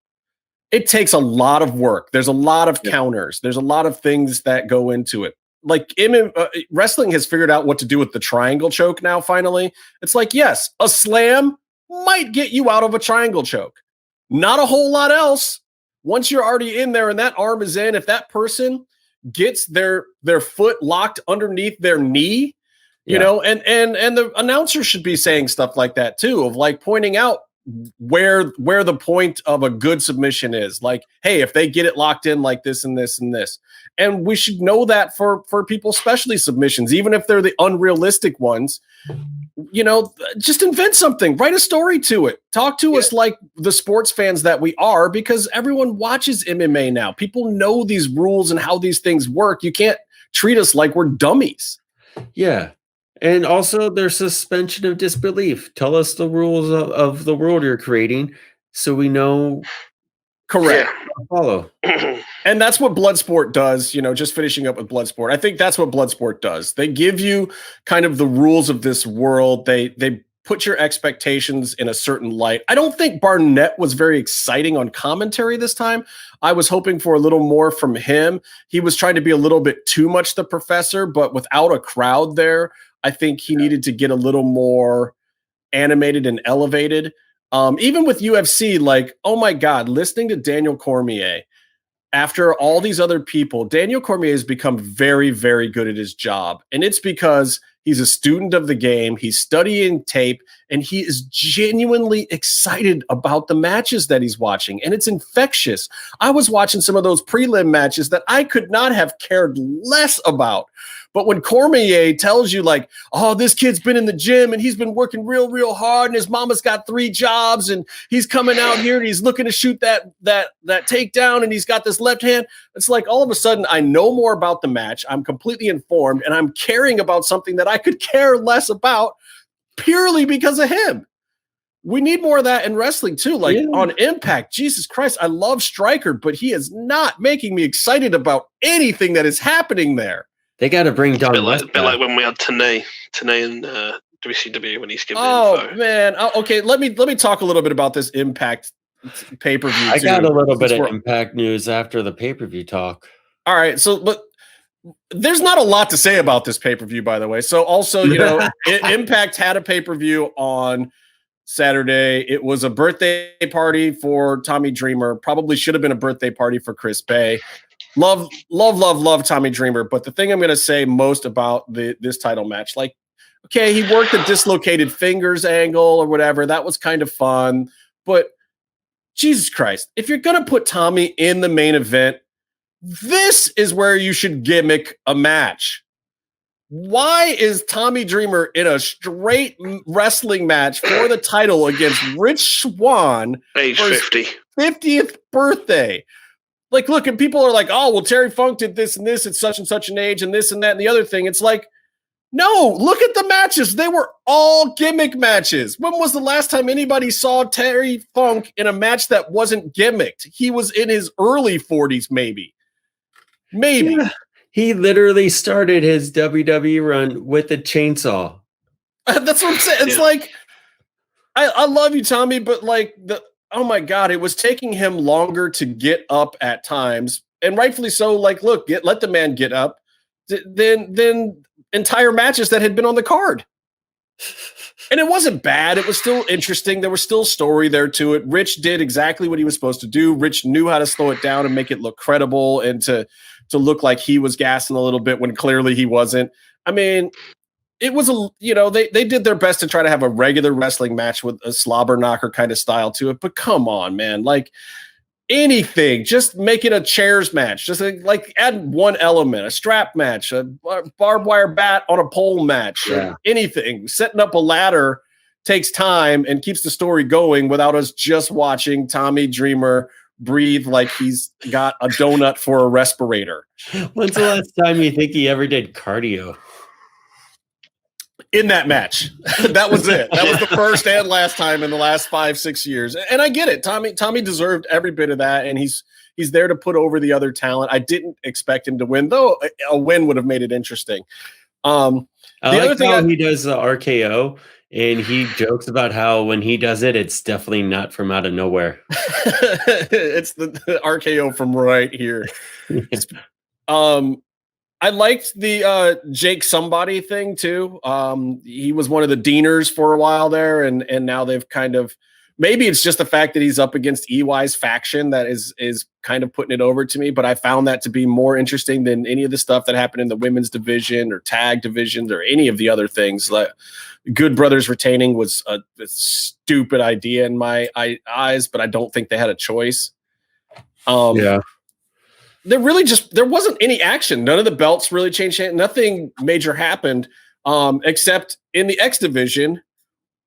What a giant question mark to me. They put over, the technical wrestler, Kurt Angle-ish, Shelton Benjamin type guy. Trey Miguel's in that match, and seeing what's going on at NXT with his former partners, why would you not put Trey Miguel over in this match? I don't get it. You got Chris Bey in there. You got I'm just like a slew of guys who are really good and exciting, and then you put it on a gimmick that is intentionally supposed to be boring to give him heel status. To put him in the title picture, I just don't get it. I don't get it at all. Trey Miguel should have won that match. You play off the hype of what his buddies are doing over there. It gives you the rub over here. Yeah. You show that the guy who didn't go with the other guys is equally as good as the guys who went. And instead, you got the guys over at NXT, and we'll talk about that in a second, doing wonderful things. And poor Trey Miguel putting on a great show and not getting the rub for it. I decided to stay here in your shitty little company, and right. And I lost in this weird gauntlet-y match against 5 other guys who aren't nearly as exciting as me. It would have been great if they were able to get him the big win, like a day before, 2 days before, whatever, before NXT. Why not? Other guys, like, it's freaking Impact. It's one of your few chances where you have the ability to do that. Like, I would have had him take the belt off of TJP. I wouldn't even put him in this cluster match. I would have done that in general. Like, if ever there was an excuse for hot-shotting, this was it. This was a time to hot-shot onto Trey Miguel for sure. Yeah. But they didn't. So, well, something that might have kind of put a wrench in things, and also that might be tied into the Black Taurus debut, is that Sammy Guevara was supposed to do something on Impact. And I think preliminary discussions are centered around paying off the Inner Circle story when he left Inner Circle. And, that'd make a lot of sense. He's leaving. He needs to clear his head, and then he goes to Impact to do some stuff. And there was some light stuff agreed to. And then and I think it had gotten cleared by Tony Khan, because all of his guys, their plans have to get cleared by him before they work in other companies, which makes sense. And then Sammy had some problems, I guess, with some of the specifics that he was being given, and he was shooting back alternative ideas, and then and alternate suggestions, and then Impact just nixed the plans with him. Callis said, "No way, huh?" Yeah, and I mean, if you ask me, good well, for him. So here's I thought it's been reported he refused to do it altogether. Well, but here's the deal. This is both the benefit and the detriment of him being around a guy like Jericho recently. Because if you don't know, Jericho writes his own stuff in AEW. And Sammy's right there, and he's seeing what a top guy does. So, he's trying to do top guy things and protect himself, because the last thing you really want to be is Chris Jericho, even though what you really want to be is Chris Jericho. But what you don't want to be is Chris Jericho circa 1996 wallowing away in WCW. And that is the phase and the level of career that Sammy Guevara is at right now. So it's this really hard line to walk in wrestling. Like, when I was watching that APA documentary after the WWE pay-per-view, and, you see Ron Simmons and Bradshaw talking about how they just took crappy gimmicks at one point. And it is part of how they worked out their way up at WWE. When Ron Simmons was first given the Farouk character with the Power Ranger suit or whatever he was in, don't think this is a dude who was the first black heavyweight champion of the world for WCW. And he's coming in and they're like, yeah, we're going to put you in a clown costume with this plasticky helmet thing and these, chonies, these light blue chonies and stuff. This is Ron Simmons we're talking about. And you know what Ron Simmons said? Okay, I'll go do that. I'll do that. Right. For you. But I'm just saying, that's what, damn. He did. I mean, and he was just like, damn, Vince, I'll do it.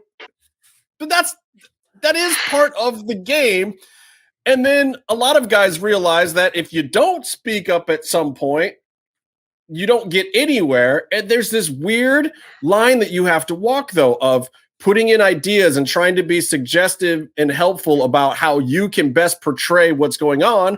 But also, you got to go and do the work.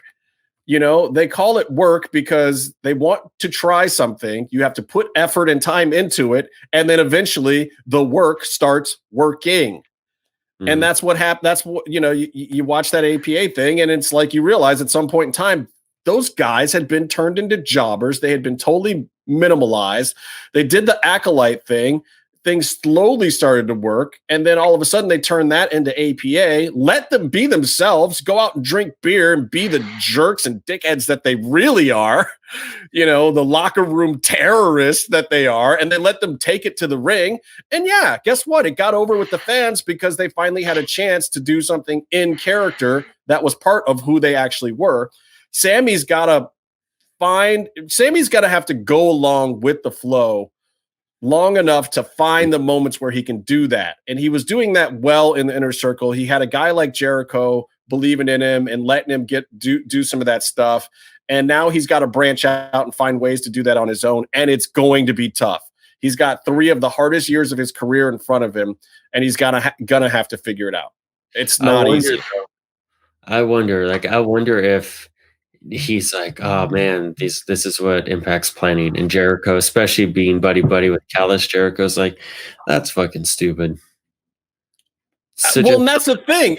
His boys probably did tell him it was stupid and then left him on his own to go and sort it out. Yeah, but he wasn't. From what I read, it was he'd rejected going there, etc., and everybody else had kind of agreed. Khan and Jericho put forward the idea of when he leaves the inner circle, him going over there and him mixing in there a bit and then coming back as part of the angle. Yeah, so then you just his boys were the people who suggested it as an idea for it to. Yeah, I know that's what I'm saying. And it makes sense.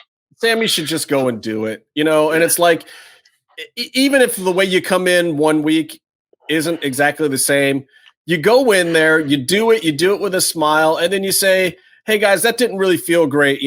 Maybe we can make some adjustments to this thing." Let me ask you this question now.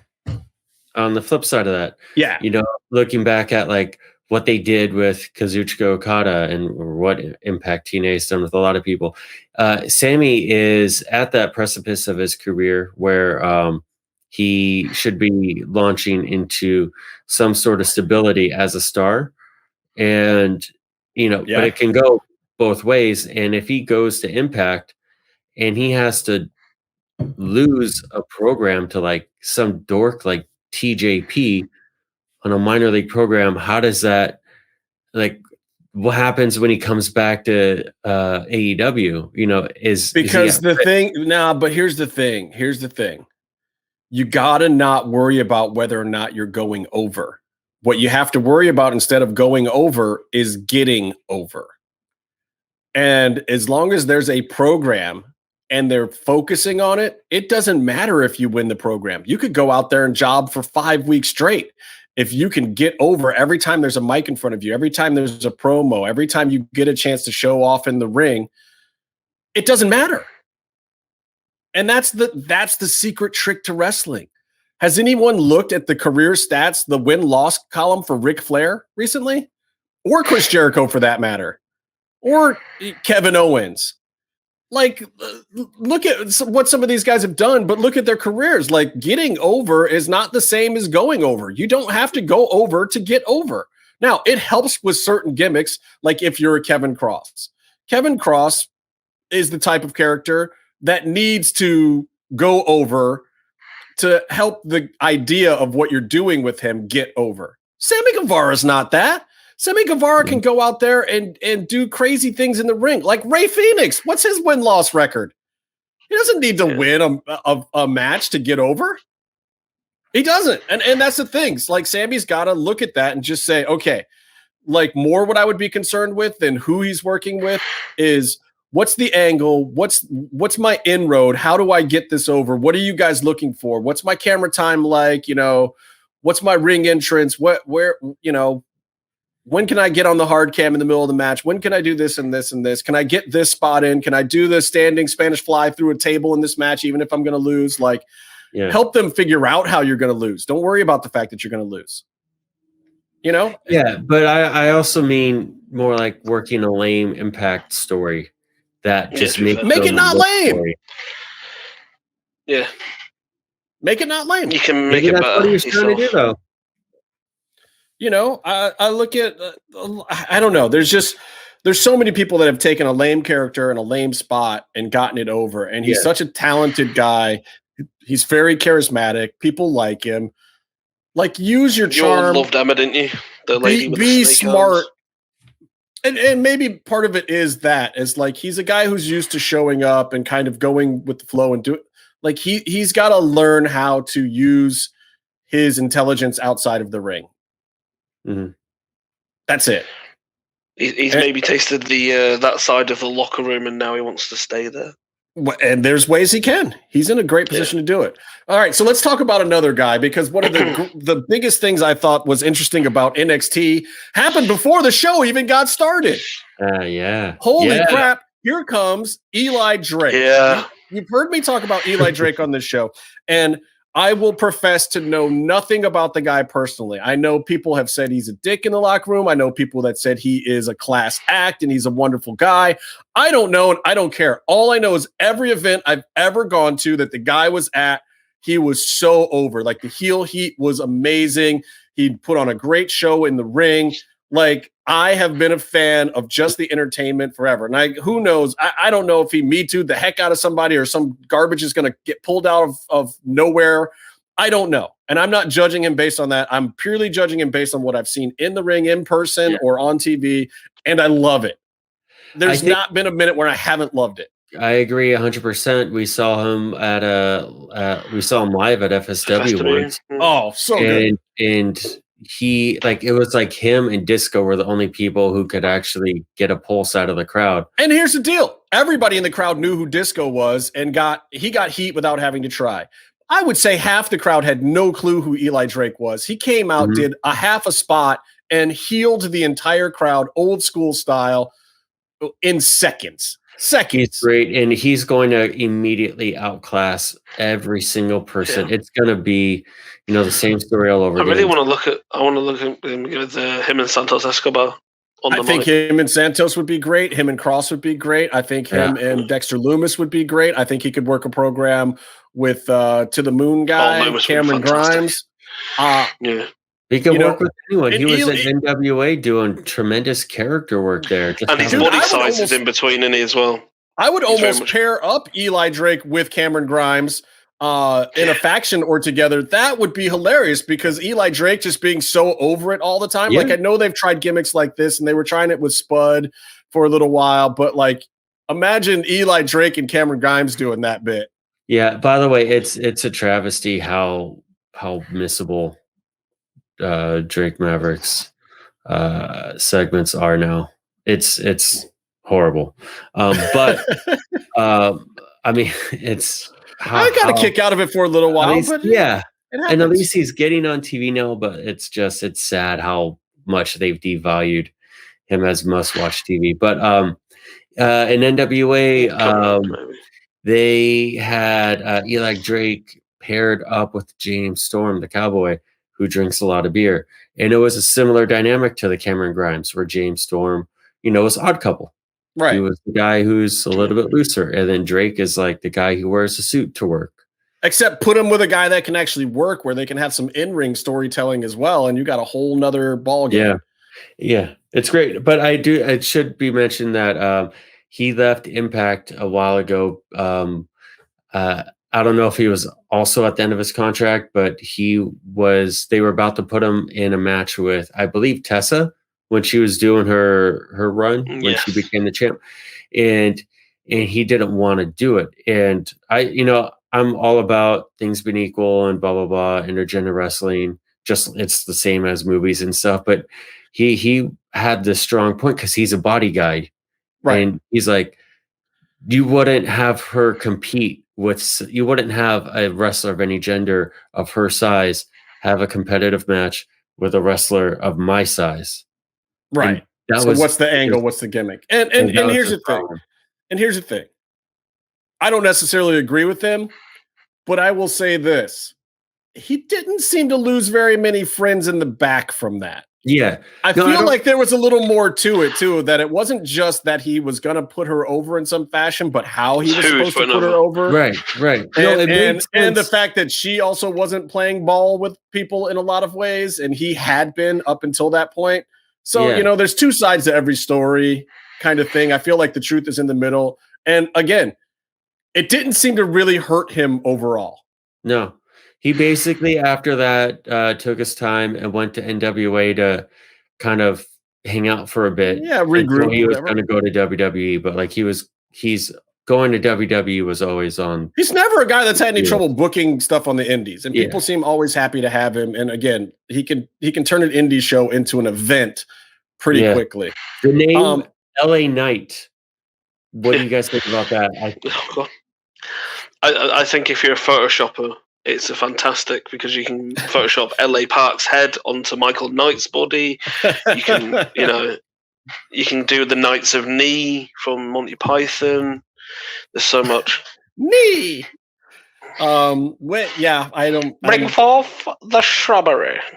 Look, all I can say is it just has to make you realize how lucky Cross is to have had this much of a tweak to what he was doing on the indies, whereas everyone else who comes in, except Shotzi Blackheart, she basically signed over her whole thing from the indies and just gave it to him, and she's doing it in WWE. So I guess she's blessed too. She is doing her exact gimmick from the indies. But Drake is now the new Shane as far as names in WWE, and now they have 50 shoot Drakes in NXT. Yeah. So, There's too many Drakes. One too many Drakes. Anyway, so let me talk a little bit about NXT TakeOver Vengeance Day or whatever. Vengeance Day. Stupid name for a Valentine's Day event. Why isn't this My Bloody Valentine? Day Massacre. Hold on, if it's Vengeance Day, then where were all the blood feuds? There were none. There were no feud. This pay-per-view should have been called No Feuds Matter. Yeah. Spirit of Competition Day. I mean, there's just, it was Io Shirai retaining over Mercedes Martinez and Toni Storm. Yeah. Spirit of Competition Day. Yeah. No real story to it. No surprise. Just a straight finish. The girls went out there and did great work, and that was it. Yeah. Io, by the way, is the best out of everyone ever, out of all things.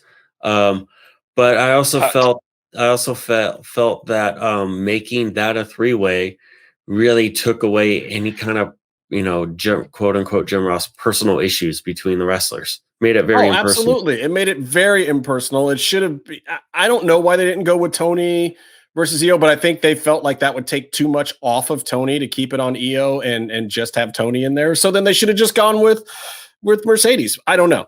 but then Mercedes probably wouldn't have kept up the work rate necessary for a takeover. I don't know, but it did strike me as weird.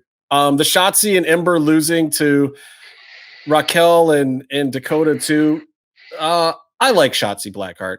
I'm just going to say this wasn't her finest moment. No, it was no, everybody said it. Yeah. Everybody said she was looked a step behind. She looked, and honestly, Ember was looking like this when she first came back, but Ember looked fine. Honestly, who really outshone Shotzi was Dakota Kai. Dakota Kai's legit. She's always been legit. She has been, and she's her arms are so rail thin that I always am like, oh my God, this poor girl's going to get broken in half at some point. Why doesn't she hit the gym and bulk up or something? But dude, the way she looked in this, fine. She's whatever. Yeah. I got nothing to say. Dakota, you do your thing, girl. You are in the mix officially. And now she's a Dusty Cup winner, though I don't feel like Raquel deserved it. I do feel like Dakota deserved it, and more power to her. But Dakota was over the second she showed up in NXT. She had the lineage of all the work that she's put in on the indies and legitimacy. And it gives her a story point. She deserved it. The other girls don't need it. Needs more building up, I think. I think she did a really good match in it, actually, to be fair. I thought, considering the stuff she's done before, some of her spots are really good. I love her finishing move as well. I think Raquel definitely stepped it up a notch. I don't know if that's enough of a notch, but Vince likes the big man, even though it's not a man. My main problem was the person who designed her outfit had done a terrible job on the bra straps because they were really to the side, and you could see her losing a top all the time. My other thing too is like with tag teams too. I like. Good matching uniforms and semblance and stuff like that. I like tag teams to look like tag teams, and they still didn't really. They're not tag teams. They didn't really look like or feel like a tag team to be going over in a huge tag team thing. But then again, they don't really have a bunch of female tag teams to work with and from. So I figured these are the two girls that they felt like needed the rub for some reason. They got it. Clearly, Ember Moon and Shotzi don't need it. They're both way over. They don't need it. They'll have big feuds coming up. Shotzi may have to work her way back up a little bit. I have a feeling some people in the back are going to have a few things to say to her after this one. Well, to be fair, Shotzi is still she's still an indie spotty wrestler, and she's still kind of clunky and clumsy in her own endearing way. I mean, when she was winning people over on NXT, she was dropping herself on her own head every week. Right. And now and we forgot because Ember Moon was off TV for a year. And before that, she was on Raw and SmackDown, and you're not impressing anyone with your work rate on those shows. But like she was legit, and she came back and she was super rough around the edges because I don't think she stood on her 2 feet, stood up. For so long. Those first couple of weeks, I was like, man, they should have left her on the shelf for another couple months and let her really get some in-ring work first. But she got it back quick. She's tightened up. Like you could probably tell, like aesthetically, like she's lost weight since she got back because probably she's an athlete again. She's also slowed down. I mean, it's the same thing we talked about with Casey Catanzaro and Caden. Like, you got to slow it down to a certain extent. You want to look energetic and hyped up and do things with a good pace, but that doesn't mean you want to do them foolishly or out of place because you're rushing from spot to spot. It doesn't look good if it's not smooth. You can do things that are smooth and slow that make it look quicker. And she's performing at that elite level with that elite confidence. And then next to her, Shotzi, it's not going to do Shotzi any favors to be compared to Ember Moon right now. Right. All right. So the title match, I just want to say Finn Balor retains over Pete Dunne. Not a whole lot to say about it. You get a little bit of the UE swerve at the end, a little Adam Cole baby. I dug it. I mean, look, that'll be some story. It looks like more reasons for Finn to keep Cross and other up-and-comers away from him and his belt and out of his programs. I still don't think he's interested in that, and I think they're obliging him for now. We shall see where that goes.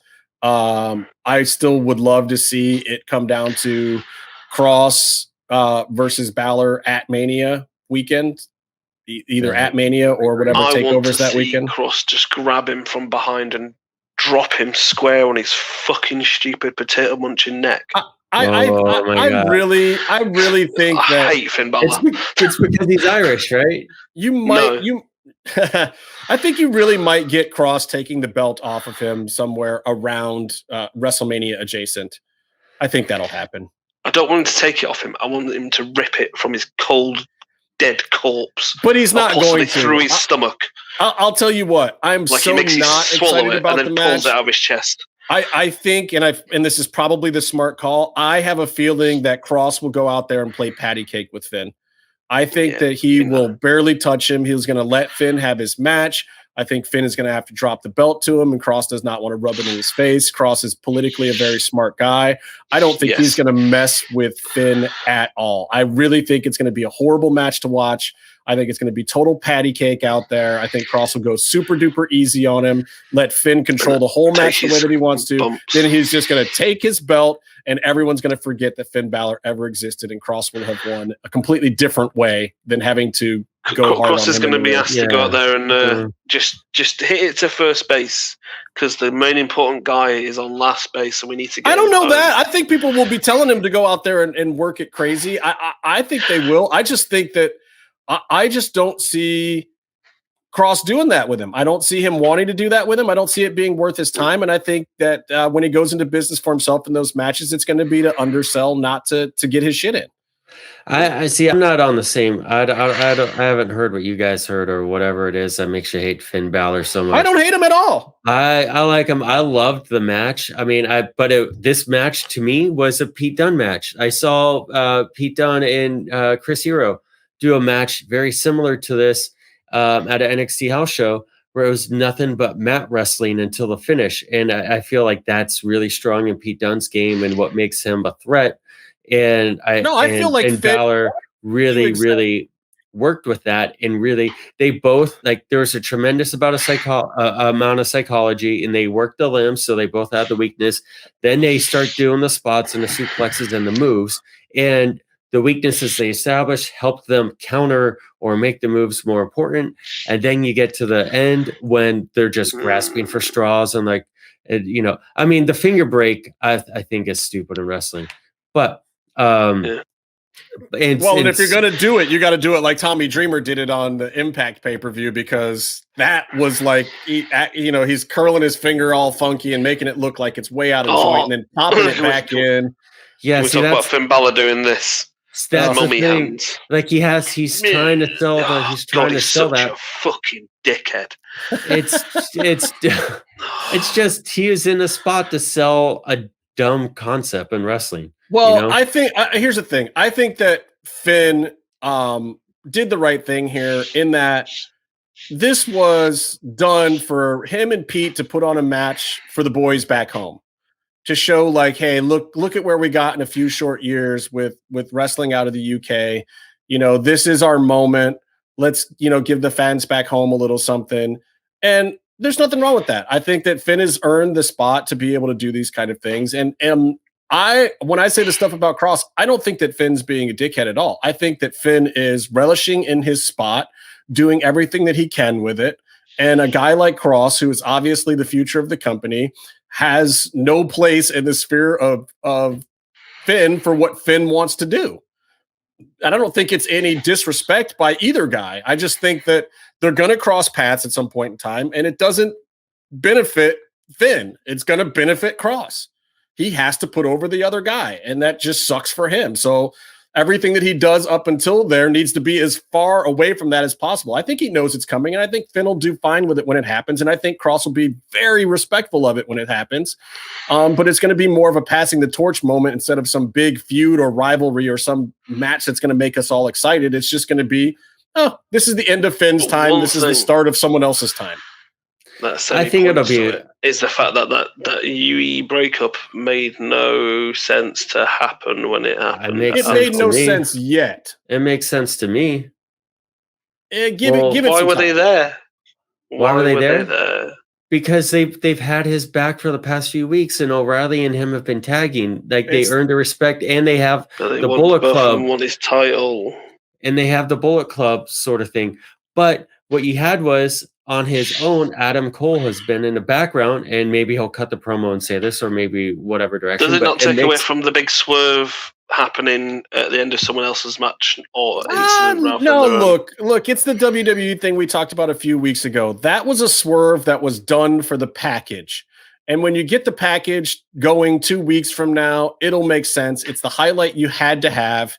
Doesn't matter if it completely makes sense the night of. They're very good with using that footage and creating that story. They wanted the specific moments. They wanted Roddy not knowing if he's going to step out. They wanted they wanted. And maybe that's lazy viewing on my part, Meef. Maybe I, as a fan, should put more into my viewing effort because I accept that from WWE at this point. That, okay, we get this moment and they're going to explain it to me later and make me like it later.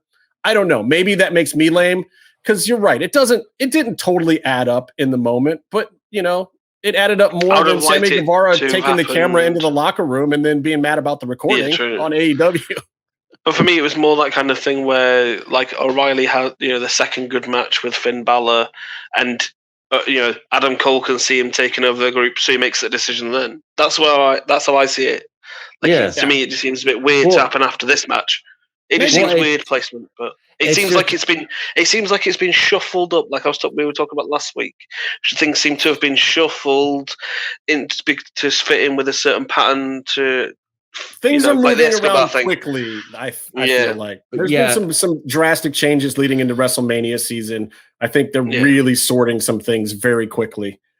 Yeah, some decisions should be made to change the way that they were going to put some people maybe moved up or whatever. The O'Reilly thing makes a lot of sense, but also it's like Adam Cole is supposed to be the top of NXT and his group, and I get that he was being big brother and letting little brother have a bit of a run, but then it was getting out of control, and Finn is still champ, and so now he's kind of getting cucked by two dudes next to him. And it's just like, which isn't hard when you're 5'3" tall. It's like, really boring. Okay, yeah, but he's about 3,000 pounds. He has a lot of mass.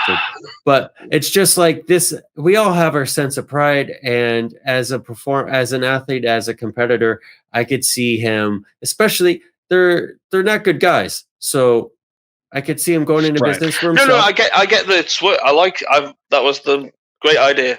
To do the whole, someone else, he feels like someone else was taking over the group and he's the leader, blah, blah, blah. I get that. That's beautiful. Perfect.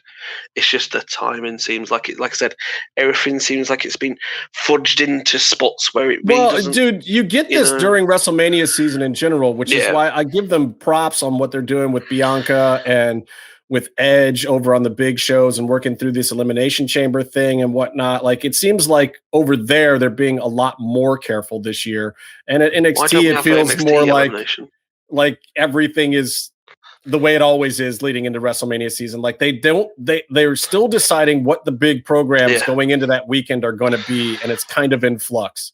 So I wonder, we'll see what's going on. Are there injuries? Are they? There might be some injuries. There might be some people that have lost some favor. There might be some call-ups happening, that WWE is screwing over the NXT writers. I don't think Damian Priest being called up when he did was originally in their plans. That kind of screwed him a little bit. Finn said something. You're making me think that this was a deliberate thing to drop, but someone was talking to him about the whole like NXT belt, with the Edge thing. Should there be an NXT title match on WrestleMania?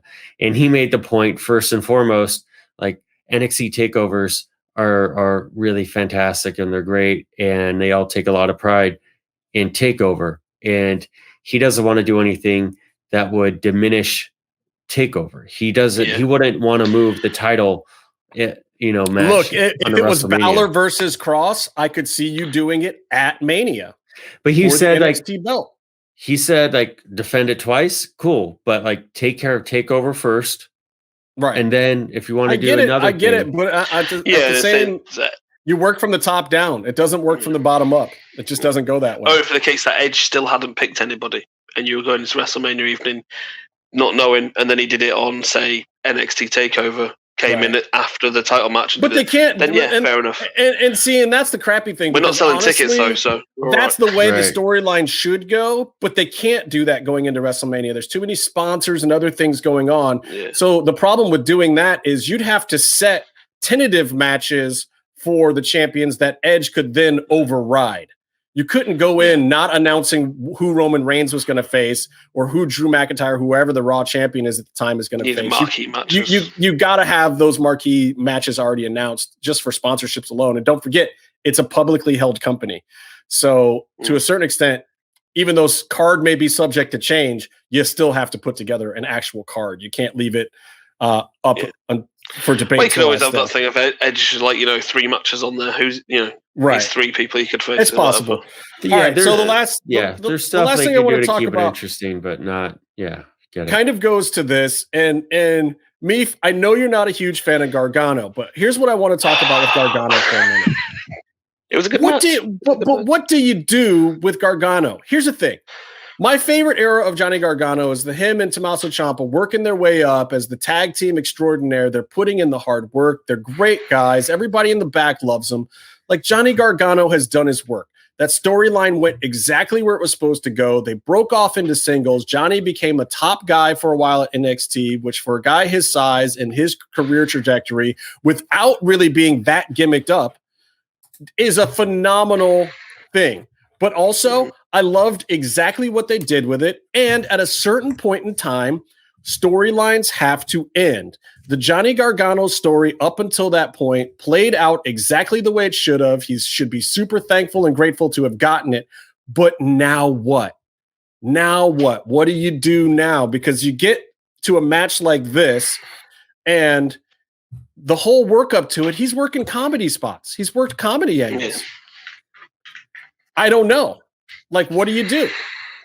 I don't know. I mean, I think what you do, what they've been doing for a while, where he's getting over every person in his group, and he's getting over Leon Ruff, and he was getting over, like so many others were tasked, Damian Priest, and he's getting over Kushida a little bit, although Kushida really wasn't mixing it up with character or story work. Right. But at some point, he needs to be the performer on TakeOver that delivers a really solid, 20-minute segment. But Kushida should have won. Also, but lots of guys have, this is an issue just in wrestling in general, and it's like what you do after these moments. Like, look at AJ Styles right now. AJ Styles came in, like, the guy worked for years and years and years. I mean, how long did he have to suffer being the unknown X Division champion? And then he goes to Japan and finally makes a little name for himself. And then finally, after a decade or more, he gets to WWE. 15 years, was it? They do exactly what they're supposed to do with him. He gets some belts. He's in some top programs. He's in some feuds. And now that's done. So now he's with the Almost or whatever. And it's like, AJ's still got 10 years on his career, and they got to figure out what to do with him. Same with Gargano. And there's lots of wrestlers that go into this phase of their career where, you're going to come in and out of the title picture from time to time. Like, look at Randy Orton right now. You can't be the top guy every single day. Mm-hmm. What do you do when you're not the top guy? And it's super important, and they got to crack that code with Gargano because he's too valuable to the locker room not to. But I feel like the pure comedy, okay, great. He's learned how to work the pure comedy thing. It's a little over the top for my taste. Yes. But you got to go somewhere with him.